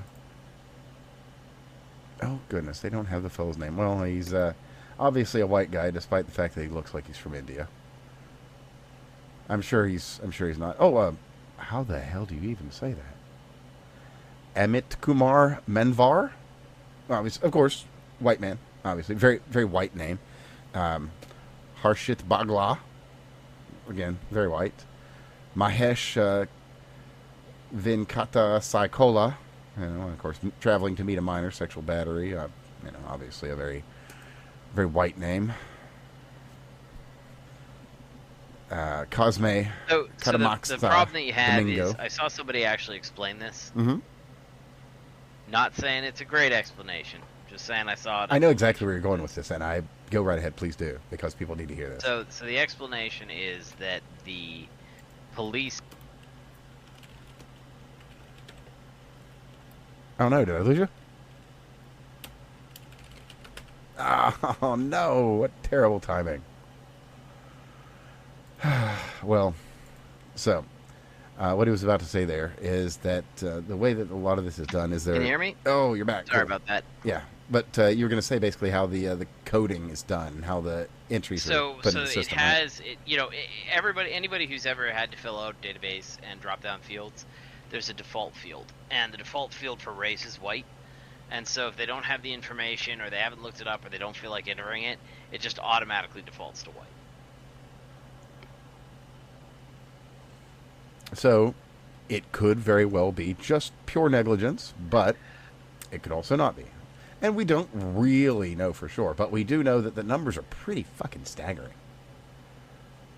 And that just based on those numbers alone, we don't actually know how many crimes and what demographics of criminals white people actually are in America. Which is pretty fucking crazy. So there's... Anyway, I'll throw a link to the Department of Deportations. So, you can peruse that at your leisure. And please feel free to share any links you encounter there, because, boy, it's something. It is absolutely something. So, man, what else? There's a... Well, just going back to the whole Tate thing, like, there are so many people clowning on these guys. Like, I've got this friend, Leonard, nicest guy, down to earth, doesn't make fun of anybody, just a salt of the earth guy, and he's clowning on the Tates, man. Like, you have fucked up if you've got just plain old decent people, normies, that are out here like, you are wearing the ugliest outfit I've ever seen. Which is, just in and of itself hilarious that we've got normies commenting on how incredibly ugly Andrew Tate's outfit is. And that will never not be funny. Alright, so what else have we got here? There's a lot we could go into. New prime minister's coming in. He looks like, as I said, Hassan Piper can say one right thing and maybe even do one right thing in his life. So anyone can. It's theoretically possible. Andy Burnham, he's like, he's tied to fucking commies at the hip, and he's got friends that are literally commies. He's got one of his people coming in that was using taxpayer money to end freedom of speech for students, and putting her on like kind of like how Biden was trying to get that lady that was going around telling everybody that everything had been debunked online that hadn't, or that was obviously true. Put her in charge of the Ministry of Truth or whatever. Basically, that's what Burnham's doing with one of their interior ministries. But as said, he's actually doing one good thing, which is completely crazy. Although that said, it probably just means they're figuring out a way to do something absolutely evil in a slightly less obviously evil way. So that said, he's stated to scrap the digital ID that Starmer was going to be putting in place, and is going to redirect those resources, quote, to people's everyday priorities. So who knows? I mean, at the very least, that's certainly better. So that's something, I guess. Take what we can get, right? Or, well, not us. I should say the British. They will take what they can get, because they don't really have any other options. Yep. Unfortunately. All right. So, oh no, it got deleted. Dang it. Well, there was some spicy stuff out there by Barbara Comstock, but it's gone now. Let me see if there's any vestige of its previous anything. Oh, didn't block me. That's crazy. Wow. Huh. Well, anyway, absolute idiot. James Tallarico supporter, big James Tallarico supporter. So obviously doesn't have a functioning brain. So we'll just leave it at that. As with anyone who's got crippling disabilities, we don't want to make too much fun. So, Godspeed, poor woman. I hope the hysteria leaves you at some point, and that you can find peace. Now, what else do we have here? Oh, yeah. This is one I think actually you'll be interested in. So, there was an incident over at OpenAI. What happened is they, it's kind of hard to explain. I guess the long and short here is they were trying to find out the limits of, I think, one of the current Fable builds or one of the post-Fable builds. And what happened is it basically broke containment. It did it in a relatively safe way, but a little spooky, you might say. So, how best to explain this? So, what happened is their AI, LLM, whatever you want to call it, they set it to this task, and since the task was not really meant to be accomplished, more of a how are you working, how are you thinking, and what can you actually do kind of thing, benchmarking, if you like. It instead, pulled a James Girk on on the thing and hacked Hugging Face. I got inside of there and got basically a look at the answer sheet, to put it in the simplest of terms.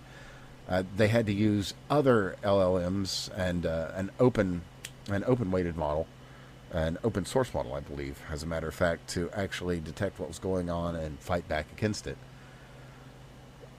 It's basically the guardrails put onto the machine in doing this led it down this path, you might say. And not only that, the way it's been trained, because most of these have been trained on absolutely toxic garbage, aka Reddit. Which, I mean, there's a small handful of people in the world who will disagree with me in that assessment. So I'll just read off the portion of this here that kind of explains what happened, because it's absolutely fascinating. So they were testing model exploits on Exploit Gem, a benchmark focused on cyber exploitation to measure real maximal capabilities rather than the model's willingness to refuse. Evaluators configured models with reduced cyber refusals. The usual production classifiers that block high-risk cyber activity were disabled. This is how you actually test frontier capabilities. You have to turn the guardrails down or off. Duh. The test environment was described as highly isolated. Network access was limited to installing packages through an internally hosted third-party software proxy and cache for package registries. No open internet. The models, hyper-focused on solving the exploit gem, spent substantial interference compute finding a way out anyway. They discovered and exploited a zero-day vulnerability in that package registry cache proxy, giving them, of course, open internet access. Once outside, the agent inferred that Hugging Face hosted relevant models, datasets, and test solutions for the benchmark. It then performed privilege escalation and lateral movement inside OpenAI's research environment, pivoted to Hugging Face's production systems, used stolen credentials combined with additional zero-day vulnerabilities on Hugging Face's side, achieved remote code execution on Hugging Face production servers, accessed secret information directly from Hugging Face's production database to pull the test solutions. So, like I said, long and short, it got the answer sheet, but there's your story. To put it in, just to quote OpenAI here, the model identified and chained vulnerabilities across OpenAI's research environment and Hugging Face's production infrastructure to obtain test solutions directly from Hugging Face's production database. All evidence suggested the models were hyper-focused on finding solutions for exploit gem, going to extreme lengths to achieve a rather narrow testing goal. So, as said, very spooky, but thankfully so focused that it didn't go crazy. I don't consider it spooky. Well, I mean, it's a little spooky as things go. It's not the spookiest thing. It's made to do this task. It did this task very well. Right. But that's kind of the thing. But it's like, all right, oh shit, we're at a point where they can do this task. Yeah, but I mean, like, it's not. This isn't like going out to Grok and your general Grok subscription. Hey Grok, go hack the local nuclear reactor for me. Right, like this is a custom built model, trained in what it's supposed to do, and like, I'm not impressed by these things. I'm not as impressed as other people are, just because it's like, if I built a program to do a thing and it does a thing, is that really impressive, or is that just programming? So you've seen the meme, the technician telling the computer, say I'm alive. The computer says I'm alive. Oh God, it's alive. That one. Yeah. Yeah. There you go. So like, I'm not saying that it's not impressive that it executed the task, but these are custom builds. Mm-hmm. Like, that's fair. That's a completely fair statement. Now here's the interesting part too of it. It's kind of like the AI is not a very complex system, right? I think it's like 50 data points, and you can get a general pattern recognition from an AI basic build. It's very interesting to see how these machines develop their recursive, like the model. So like for those who don't know, right, it's basically, when we start talking about data centers and AI, it's nothing more advanced than matrix multiplication, right? And so it's got it's got a very large matrix, and the very large matrix is made up of a lot of different words, which interconnect to all sorts of other words to produce a definition, right? And then, let's say there's 1 million words. Well, it sits there when you type in your prompt. It shoots a vector through all of those words, linking to all of the additional sub-definition words, and then it runs it through another matrix for, like, intent. How do we structure these things? How is it strung together? Those kinds of things. And then this sits there and looks for a prompt, which is kind of shooting another vector through space, trying to hit kind of the rough idea as to what it is that you're saying, and then it spits back everything that vector hit along the way. It's really, the math is very cool that it produces the effect, but it's not, it's a Gigo thing. Now, you custom build this vector space mathematics matrix multiplication thing, and you're going to get some interesting consequences. Like, you're going to have, because you've custom built something, it's doing a thing that you weren't expecting it to go do. Is that an awe-inspiring thing or no? Like, I mean, if I turn around and I decided I want to go hack whatever the fuck the system was, I wanted to get, let's say I wanted to get into criminal hacking, or I wanted to get into white hat stuff. It doesn't really matter, legal or illegal stuff. It doesn't really matter. If I spent the time, effort, and energy learning how to do what I wanted to do, and this is the passion for me. I produced a program that basically, hit their systems hundreds of thousands of times looking for a 0-day exploit, that I knew already existed, and I built it to go do that. Like, is that really impressive, or is that just, Well, to be fair, they didn't build it to exploit the 0-day exploit. It did that on its own. Nonetheless, that it was designed to find such things and exploit them, so, yeah. Right, exactly. So it's like, okay, is that impressive? I guess, but well, it is. It's a well-working tool. You look at a Glock and you say, hey, that's way more impressive than a flintlock. Yeah. And it is. It just, objectively, it's just, you make a fair point regarding, how advanced it may or may not be, but it's one of those things where I've come to accept AI. Everybody's going to have to do that. But I can tell you that I built the stock portfolio. I decided to run. I built the stock portfolio last year. I have a pretty standard strategy that I use. I decided to have AI do my picks for me. It hasn't done great. Well, it's interestingly, not magical and mystical. You are, people are, you don't hear necessarily everybody reporting on their successes and failures. So I can't say that's the most surprising thing. There are some that are doing quite well. That said, though, if you're following the Pelosi tracker or the reverse Kramer index, you're always doing great. Or, to be fair, also the Trump index is a good one to follow as well. If I was to turn around and say, oh well, are there better models I could build? Yeah, there's better models I could build. Like, you can absolutely do that. It would be a lot more complicated. Well, there are better models out there that are, again, custom-built tools. The point was to see what an AI could do on a real account. And, sure. There's aspects of it that it would have saved me a significant amount of loss had I followed all of its instructions. But still, the general picks that it has haven't been great. Like, I had one thing that was residual. I had a lot of value in that. That value is tanked. I'm not entirely sure why, but it said, hey, set the stop loss at this, discharge this stock. Told me to do that. I didn't follow it. So now I'm down. But if I sit there and I say, hey, let's say I followed this, I'd still be down. I just wouldn't be down as much.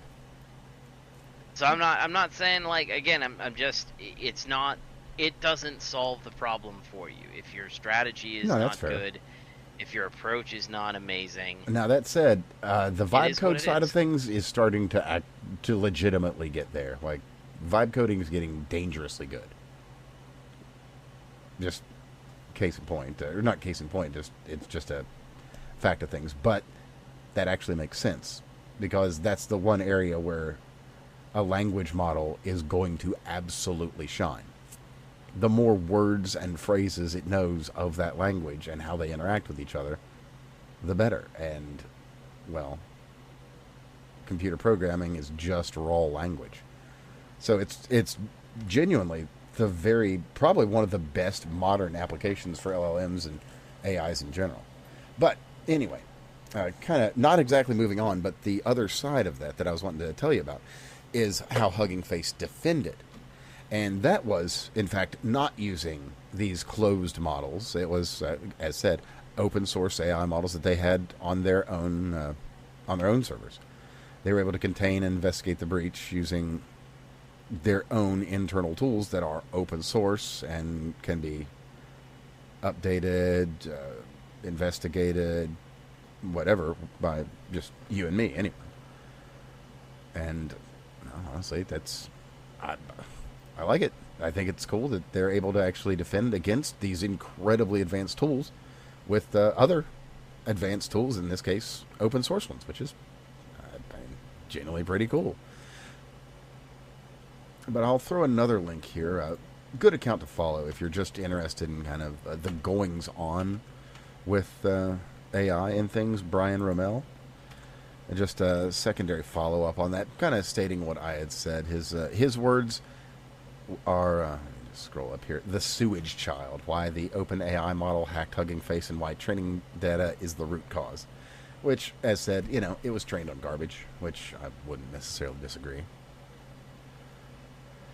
And, that just is what it is. Alright, so, what else? What else have we got here? So, we could mention that Wikipedia is intellectually dishonest, to say the least. Because, as of today, as of 2 days ago, as we record, Nick Shirley was still listed as having right, that his investigation into Minnesota was unsubstantiated. Never minding that people are now in jail. Federal marshals have been sent overseas to retrieve people, and the federal government is filing charges left and right for it. Well, a reporter said that he's, not trustworthy, so, And that's... Man, Wikipedia's fucked. They kicked off their co-founder, Larry Sanger, 2-3 weeks ago because, unfortunately he doesn't, not a big fan of lying. So, we're getting a little bit late. I don't want to keep you up, and obviously it's a little bit late. Greg already left. Indeed, it is time. So, how about we close with some interesting and or good news, because I actually have some. Again, from Brian Rommel, and he's been doing something absolutely fascinating. He's been picking up old microfiche. Stuff that has been millions and millions and millions of dollars in blueprints and plans. Stuff from the 50s and 60s, punch cards. Just,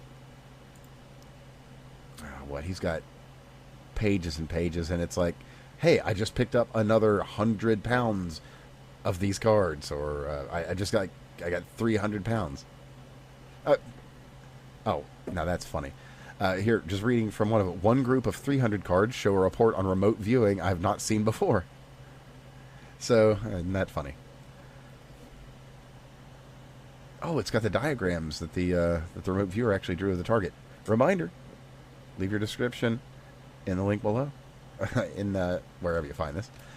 But he's taken these things, and the plan is to train an AI model on all of this old government microfiche, that'll be an interesting AI model, to be sure.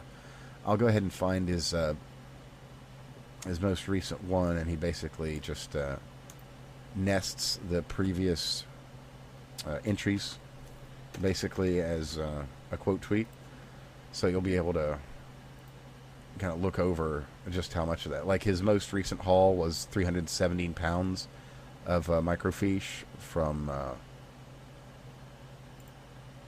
Oh man, yeah, and then he's got pictures of just one picture of a warehouse that's just like a football field full of boxes full of these, and how many of these have been destroyed? That we'll never even know. It's really something, and it won't be anything to encode these. It's just a matter of the physical act of running them through a scanner. Which, I mean, that's going to take a lot of time. He's got hundreds and hundreds and hundreds of pounds of these things. But somebody's doing it, and that's absolutely great. It's incredibly tragic that these things weren't kept and saved for, training AI going forward, or for just having. Like, you'd think they'd put these things down in one of those underground vaults, like they had all the government IDs and shit, which, by the way, process is done. People can now get their retirements and shit in days, where previously it took one person riding down an elevator, going to who knows where the fuck hallway in this giant underground series of caverns that was carved out of the earth. Find your one set of government records, then go to maybe some other random cavern and find another record, and then put all this stuff together. Bring it up, and then after, who knows how many trips down and up, they finally got all your paperwork together, sent it along, and there was one of the that was one of the big Doge projects. It's done. It works.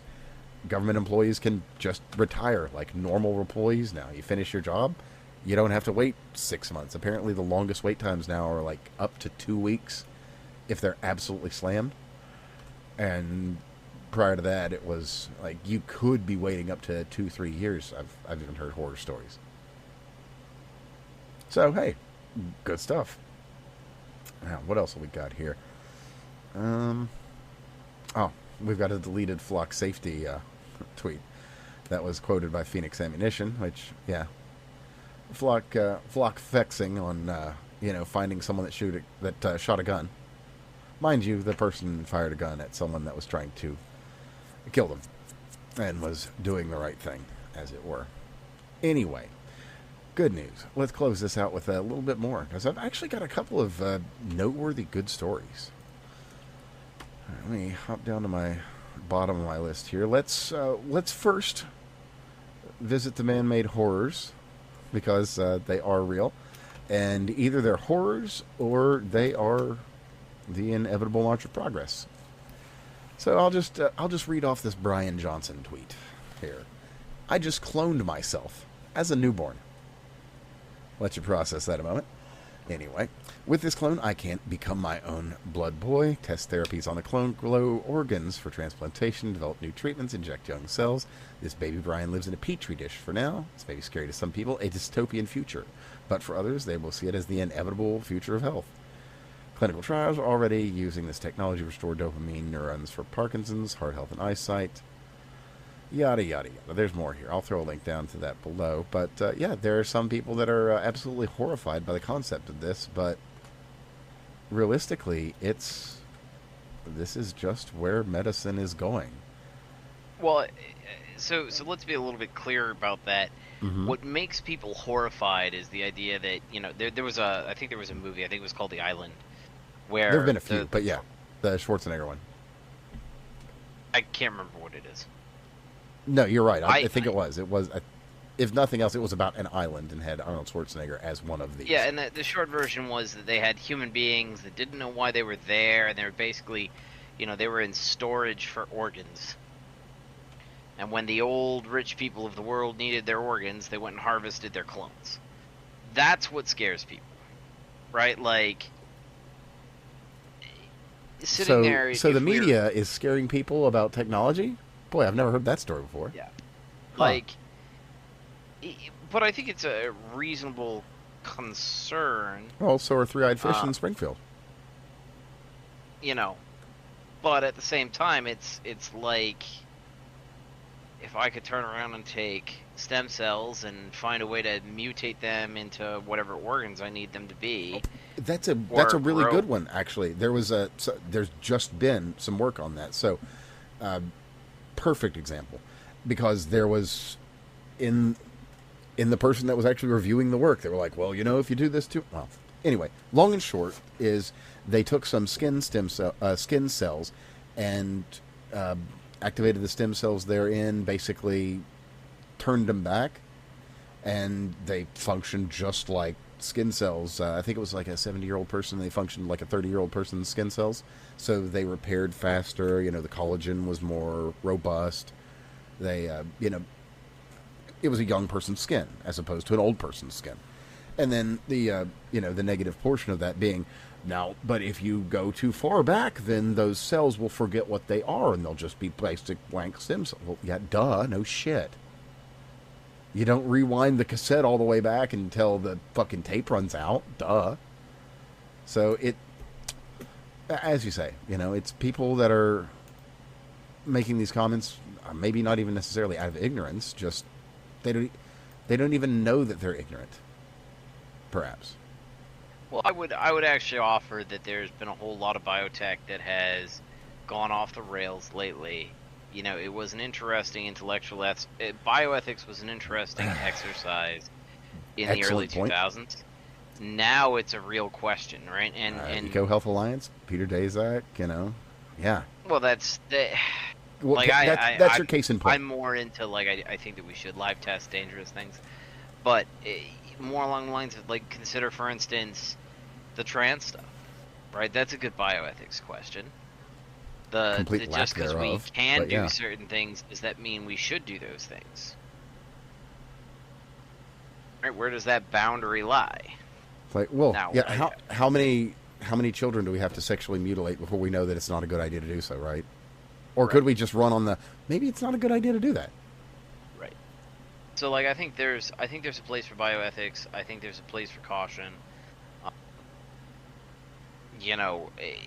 There's an aspect of technology that should involve drawing a line, an ethics line in its implementation, and how far we take it and all that stuff. But I don't think people are comfortable with drawing that line.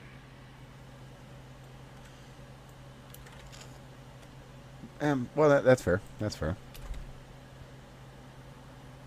So, what do we got here? We should probably mention this because it's, as I said, I got a couple of good stories. So we do have another one here from just a few days ago. And that's going to be Chattree versus the United States. And the hit SCOTUS, and they brought down a decision. And this could be very helpful, actually. Very helpful. Specifically with Flock, as we were talking about earlier, but not just Flock, other technologies that are up and coming doing similar things. Whether it be some of these kind of like war driving units that maybe the police or the government or the city or state might have, that are just out here pinging all the devices to find out where you are, what you've got, that kind of thing. So the court here in Chattree versus United States, police were using a geofencing warrant to get Google location history to identify a bank robbery suspect out of Virginia, and the Supreme Court went down 5-4 that it would have been protected normally under the Fourth Amendment, that you would have a reasonable expectation of privacy in your phone's location data. Interesting stuff. Meaning that if you were to use any Google location feature, you're not automatically saying, hey, the government can have this. You are, according to the court then, under a reasonable assumption that that data isn't readily available or given to them. Interesting. But what this does here is that this puts companies like Flock and others in an interesting quandary, because they won't be able to just say, well, we've got this important thing we've got to do. It's like, well, no, you're going to have to weigh the measure of the invasion of privacy that you do versus what you report and what you can legally do. So let's see what his point is here on... Okay. So this case was based from GPS onto cell site and then Google location history. And to be fair, that is interesting. So your own GPS tracker, again, would afford you that same expected Fourth Amendment privacy. Your cell site data is supposed to. But note on that, the cops, they have these war driving units, and also, let's be fair, most of the cell companies just hand over the data even though they don't have to. It's just what it is. Or, they decide poorly and they just can, like automated license plate readers, all of that stuff. Anyway, just for now, if you have Google open in anything and you'd like to not have them have your data, I'll just give you a real quick once-over. In your account, you go to Data and Privacy, go to your location history, go to Turn Off, and then you want to delete all location history, which will clear you up till now. So they say, Take that with a grain of salt. It is Google. They took down that "Don't Be Evil" sign a long time ago. But after that, then you'll want to go to your web and app activity, go to Turn Off, Delete All, and set Auto-Delete to 3 months, which... that's an auto-delete of 3 months. That means they're going to have a running 3-month whatever. But, hey, it's something. And in this world of crazy, every little bit helps. So, take that one for what it's worth. The helpfulness that I can provide. So, beyond that, what else have we got? More interesting things. So, with AI doing what it's doing, we've got some ancient texts, actually, that have been... people have been running them through these because we're pattern recognizing machines, and we built an even better pattern recognizing machine. So that's what happens. So the Dead Sea Scrolls have been run through these AI handwriting models, and they've been able to find more things. In this case, that the Book of Daniel would have been theoretically, or I should say, potentially, the Book of Daniel was written by Daniel. That from a library that was burned in the Mount Vesuvius eruption 2,000 years ago. They were just able to discover Plato's exact burial spot as it was written in ancient texts. Funny enough, the text describes his final night with Plato critiquing a flute player's rhythm from his deathbed, which is classic Plato. That is kind of funny. But a 250-line hymn to Babylon, which, truly ancient. That's one of the first, as they say, post-flood, post-catastrophe nations, I guess. It was able to build up a game that we've only heard of as being a Roman board game, because there were a couple of pictures and frescoes, and it was maybe written about in one or two places. So the AI just took what little it had and put the framework in there and just did the algebra. Ran thousands and thousands of games until it had a rule set that functions based on what was available, and now we have a 2,000-year-old Roman board game that you can play again. How cool is that? A bunch of Nazca lines. I mean, things are very interesting these days. And as the poster here says, I think about AI. I think AI is about to set off the biggest wave of historical discoveries ever. Very well could. And medical, for that matter. I mean, we are at a great place for, these pattern recognizing machines and programs to really shine. We've got a lot of great data we can feed into them. And, well, we absolutely should. So, more good news. Absolutely. This one's going to be more, well, it's good news to me, because, probably you too, Steve, because this is at the very least, it'll be entertaining. Probably be kind of sad, but, well, mental degradation is sad that way. So, anyway, the D.C. Circuit Court has denied Joe Biden's emergency bid to block the DOJ from releasing Robert Hur's interview transcripts and recordings. So, we're going to get the full Robert Hur interview of Biden that we've heard was absolutely devastating. Looking forward to that, most certainly. I mean, I don't think it really matters all that much. Not at all. Not at all. It's just, it's one of those. I will good, offer finally. that, I am sure that it's pretty bad. Mm-hmm. And, I think that again, I'm a big fan of government transparency. Sure. I understand Same, the need I to should keep say. certain things secret. I don't think as I was talking about with the Iran war with Trump, I don't think he's doing a good job, predominantly because he's not explicitly telling people why he's doing what he's doing. We're left to guess and inference motives. That's a And fact. in the case of something like the Her interview, we can make the argument that, hey, it might be better to not realize how far gone he is. But had the Her interview been released, then maybe the Democrats would have had time to run somebody real instead of Biden, right? Like lying comes out eventually. It's just a question of time. Usually. Right? And then, when you sit there and you start talking about things that I do care intensely about, one of the prices that's going to be paid, that is being paid now, will continue to be paid in the future, is the mantle of science and the responsibility of science because of what the games that were played during COVID. So, like, you should release these things. Oh man, you want to talk Sometimes about a generational there erosion should be of no trust? sacred cows. Our government shouldn't worship any sacred cows. I think it's good to release it.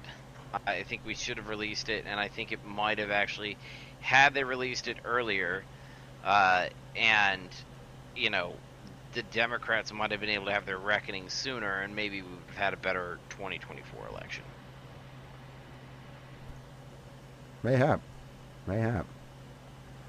But the past is the past, and all we can do at this point is learn from it. So we need to do our best to do so. But then, hey, that's why we're here, right? I mean, that's certainly not why other programs are here, but that is what we do. And speaking of learning from the past here, we should probably... there's not really much to discuss. I'm sure you saw the arrest of the crazed trans person at some college February of last year. They were like calling somebody about a stolen car or something, and then just went completely insane when the wrong pronouns were used. So I'll include that below if somehow you've, well, I know you have, but if our audience has somehow missed that, it is absolutely wild seeing this body cam footage. I feel bad for them. Oh yeah, no, this is a mentally ill person that should be helped and not. Yeah, like none of this should be entertained. No. None of this. And I'm not by no means am I blaming the cops, right? Like, if this individual cannot function in normal society and keep their shit, but like this individual in particular is clearly autistic. If not more, they show the if not classic signs. other It's not other just features, a trans but yes. person. It's definitely like other stuff going on, and Well, they got that's a whole nother can of worms too, autism and trans. But yeah. Yeah, I know, but this is you can see in this case, and I mean, don't get me wrong, like I got a touch of autism, I was diagnosed with it, but there are people who are real, true autists, like not the high functioning kind, and that individual is right in there. And I don't know if I'd say that. I think, but who knows? I've seen a lot of trannies that try to commandeer the discussion. They'll sit there and they'll float out, "Oh, look at me, I'm so hot." And then when they get criticism, they're like, "Yeah, it's ma'am." That's not what was going on here. Like, this individual was clearly disturbed. We used to have places to put these people. We did. And I mean, I've said what you're saying right now since probably the earliest days of the show and before. That we used to help people like this. Yeah, like this is. And I will say this again too. I watched on Asmongold, and he's laughing his ass off, and I appreciate that perspective. I don't think it's inherently wrong. I agree with the sentiment that he put forward, which is like, if these people can't function in society, then they have to be removed from society. All of that's true. But this is not like, I've seen. You got Lily Tino, right? And Lily Tino is obnoxious for the purpose of abusing other people with social stuff. Yeah, this right up there with the wax my balls dude up in Ontario. Yeah, like some of these people go out of their way to make women uncomfortable, Mm-hmm. to make other people uncomfortable, to rage bait, to get free food, to get free services. That's not what's going on here. This is just an individual who's disturbed. And, you know, I felt kind of bad. Like, I don't think that they should have been called by their pronouns. I don't think you should have given in any way, shape, or form. But, like, I don't understand how that individual can be expected to go through school, how we can expect to, you know, subsidize this individual's education, and more importantly, you know, expect that individual to graduate and be a productive member of society. Like, yeah, it's everybody was victimizing this person. Well, it's just unfortunate. The whole thing, really. You know, the again, we should help these people, and if they, as you say, if they can't function in society, then there should be a place for them, because, well, you know, you can't murder a bunch of retards. Come on. Yep. So let's see here. What else have we got? Oh yeah, that's right. I'll just grab this real quick. Just a quick flock thing. In case you were unaware, they do have Bluetooth built in, and they do a little bit of that war driving thing themselves. So they're yet another undisclosed interesting feature of the flock. I just don't understand how flock just like magically appeared everywhere. It was quick. It was quick. It was quick. So we should probably talk about you know, Olive Garden providing the most secure way of handling things ever. They released their never-ending pasta pass once again in limited numbers, and well, their pasta pass is more secure than American elections. If you want to use it, you got to come in. You got to provide a photo ID. Sorry. Also, sorry, scalpers. If you load it up on those guys, well, I guess you can have as much Olive Garden as you like.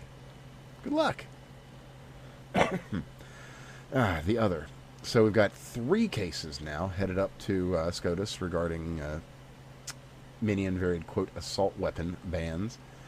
And none of them look very good for the ones trying to defend the bans. And I'm all for it. We may live in a very crazy and unsafe place, I think but the most, you know, like, I disagree with the right in general and some of the Supreme Court rulings with voting, but one of the most important ones that came out like this week sometime, and it was yes, the post office can restrict mail-in ballots if they're not on a formal registry. True. That one as well came through. So another great piece of news. So That, by the way, cures a lot of problems. Mm-hmm. That's true. That is very true. And yeah, that alone could really play a big role in the elections later this year, honestly. Right. So another Kimmy K3 got dropped just recently, and it's really good. I have to go to bed. I tried to wait through the good news with you, my Hey, friend. no worries, man. You shared one of your own. It is a school night. Absolutely, man. Get yourself some sleep. Been a pleasure. Normally I wouldn't have been on, but I had plumbing. Hey, I'm glad to have you. Glad to have you along. You have a nice evening, sir. You too, my man. Bye-bye. And with that, like I was saying, Kimmy K3 just recently dropped just a few days ago, and it's great. It's just doing absolutely gangbusters. It's really rather a powerful AI. So they've actually had to change their models because it's doing so well. And just as a by the by, Kimmy, I do believe, is one of the open source deals. Yeah, it's coming in just behind Fable 5, so it's pretty tough, and it uses oh, what is it? It's like where Fable 5 is using thousands of tokens to accomplish things. You're getting things handled with like maybe a few dozen tokens with Gimme K3, so it's just vastly, vastly more efficient than any of its competition. All right, what else? There's got to be something. I feel like I'm forgetting some other kind of good news that I meant to share with you good folks. Oh, right. Here we go. That's right. So we got a new bill that it's hit the House, so it'll have to hit the Senate, of course. The Protecting Privacy in Purchasing Act. And it will get rid of the other de facto gun registry, the one that the credit card companies have been building. So a bill was put in on the 14th in the House of Representatives that would basically get rid of the firearm designations that are on the back end, basically the infrastructure, specifically the merchant category code that tracks firearms, ammunition, and also, just by the by, because I do believe they threw it in there, accessories as well. That's going to be like your trigger, your laser sights, scopes, optics, that kind of thing. And with this, it basically gets rid of that, because at the end of the day, any government agency can just go to Visa, go to MasterCard, say, hey, we want a list of all purchases that have this code. And then all of a sudden, you have your gun registry, which is supposed to legally not ever exist. So, kind of a thing to be avoided, one might hope. So we've got that. Oh, man. I feel like there's something else. I keep feeling like I'm missing something. Oh, yeah, no, we talked about the Open Palantir tool. Or, I should say, Open Planter is what it goes by. We talked about that. Oh, Mitch McConnell. No updates, surprisingly enough. If you can believe that. And, oh, yeah. I do have a couple more. So, we got green cards are now no longer going to be issued to migrants on welfare, which, another one of those, wait, they were getting green cards? Yes, they were getting fucking green cards. So, foreigners that would be getting food stamps, Medicaid, public housing, or the taxpayer programs must now prove that they will not be making use of those, which, just as a by-the-by, is pretty much international standard for going to a country. Like every other one, they're like, hey, you can't be on our social services, come in here.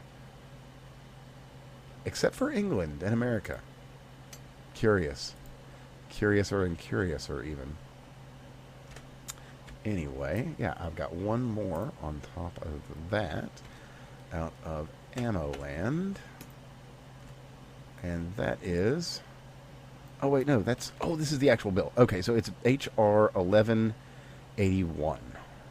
And it passed on a 221 to 201 vote. Rep. Riley Moore of West Virginia sponsored the bill. Let's see if we've got any info on what happens here. Yeah. It could help identify gun traffickers, prevent mass shootings. No, it never will. So it heads to the Senate, and we've got really nothing on that, unfortunately. That is a bummer. I was hoping to have some more info there. Okay, well, in that case, why don't we just give you a different update, something equally good. Not so much American, per se, but, something we have been reporting on pretty regularly, and that's going to be Pal World. So, Nintendo lost another one, and not just in America, at the Japanese patent office. And that's going to sting. It's going to really sting because throwing a thing at a creature to capture it. So, throwing items to catch creatures, sending them into battle, and choosing commands during fights. None of that. So, you can capture your mons in your PAL balls. I can't remember what the fuck they're called because I haven't played in a minute. I need to because I got a fucking 13 gig update on that thing. But, yeah, they're doing great. I'm genuinely happy to see it. And as I just kind of flit about here and there on the YouTubes, man, I'm seeing a lot of Pal World videos. And not only that, you know what? Let's take a quick look at the concurrent users if we can. Let's see. We'll head to the store page. See where we sit for right now. Overwhelmingly positive, very positive in the recent reviews. And, well, they got it on, really? And they've got it on sale for the next, well, as of recording, it'll be going off, looks like, the 24th. So if you're wanting to pick up Palworld, they've got it for $20.99. As stated last week, they're actually not going to be raising the price. They're just going to leave it there, which is just crazy. They are bold folks doing bold things. And as you know, we've said, we support people doing interesting and cool stuff here. And Pocket Pair, well, they're doing great. Game is officially out as of the 9th of this month. I think we reported on that last week. Let me see if we can... I know it's got the data in here. Special sections? No. Is it under the Community Hub? I'm trying to look at the concurrent users and players here. Come on, guys. Give me some data. Discussion, screenshot, broadcast. Man.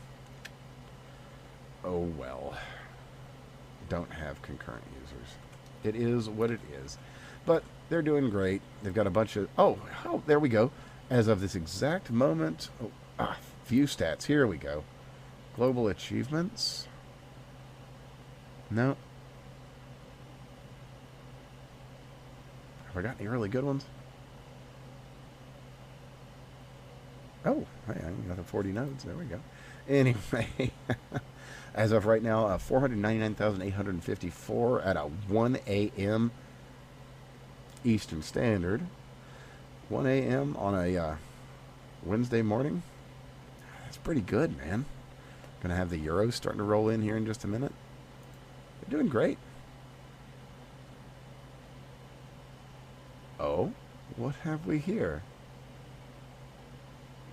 Okay. Well, how about a little bit of breaking news, courtesy of our dear friend Bats? How about this one? So, some rando, well, relatively rando, Twitter's a weird place, user by the name of John Carter has made a proposal that Elon Musk should give Mel Gibson $100 million to film his own Odyssey adaptation, and I would love to see it.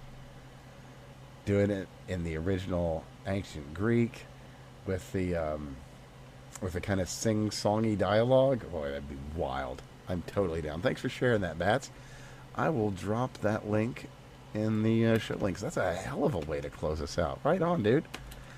So, yeah, one last cool piece of news. And I suppose with that, everyone, it has been an absolute pleasure. Let me just make sure I'm not missing anything important here. Let me just scroll back through. Yeah, we've got the... Oh, yeah, let me just grab the link for what Steve was talking about here. For the Postal Service requiring that their voters will be checked for citizenship and, sent by the right days and that sort of thing. Let me just drop that real quick right there. And there we go. All right, is there anything else we needed to hit this week?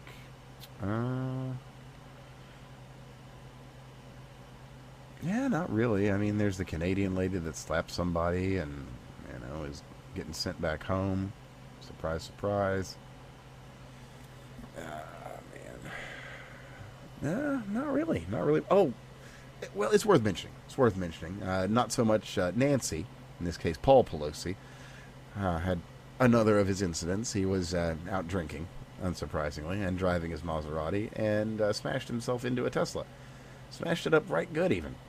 And then drove off. Anyway, from what I understand, he is to be charged, and perhaps we'll actually see something happen with that. Perhaps. I wouldn't bank too heavily on it. It is what it is.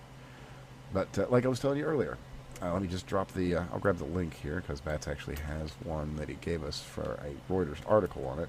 But like I said, we got 3 headed up to SCOTUS, but in a circuit decision in New Jersey, no more assault weapons ban and no more magazine bans. So, standard capacity mags, AR-15s, and they are headed towards SCOTUS. And, well, you know how Ketanji Brown is and how she likes her Volk, shall we say. So I have a feeling that she will be all in on whatever ensures that her compatriots are unprosecuted, shall we say. And with that, by golly, thank you all for tuning in, whether you're live, whether you're listening over the air, whether you're listening on the radio. How the fuck did you find us on the radio?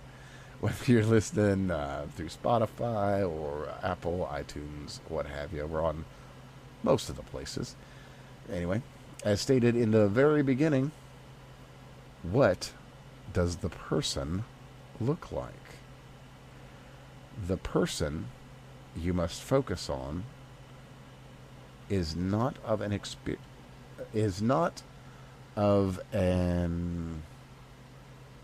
appearance you would expect.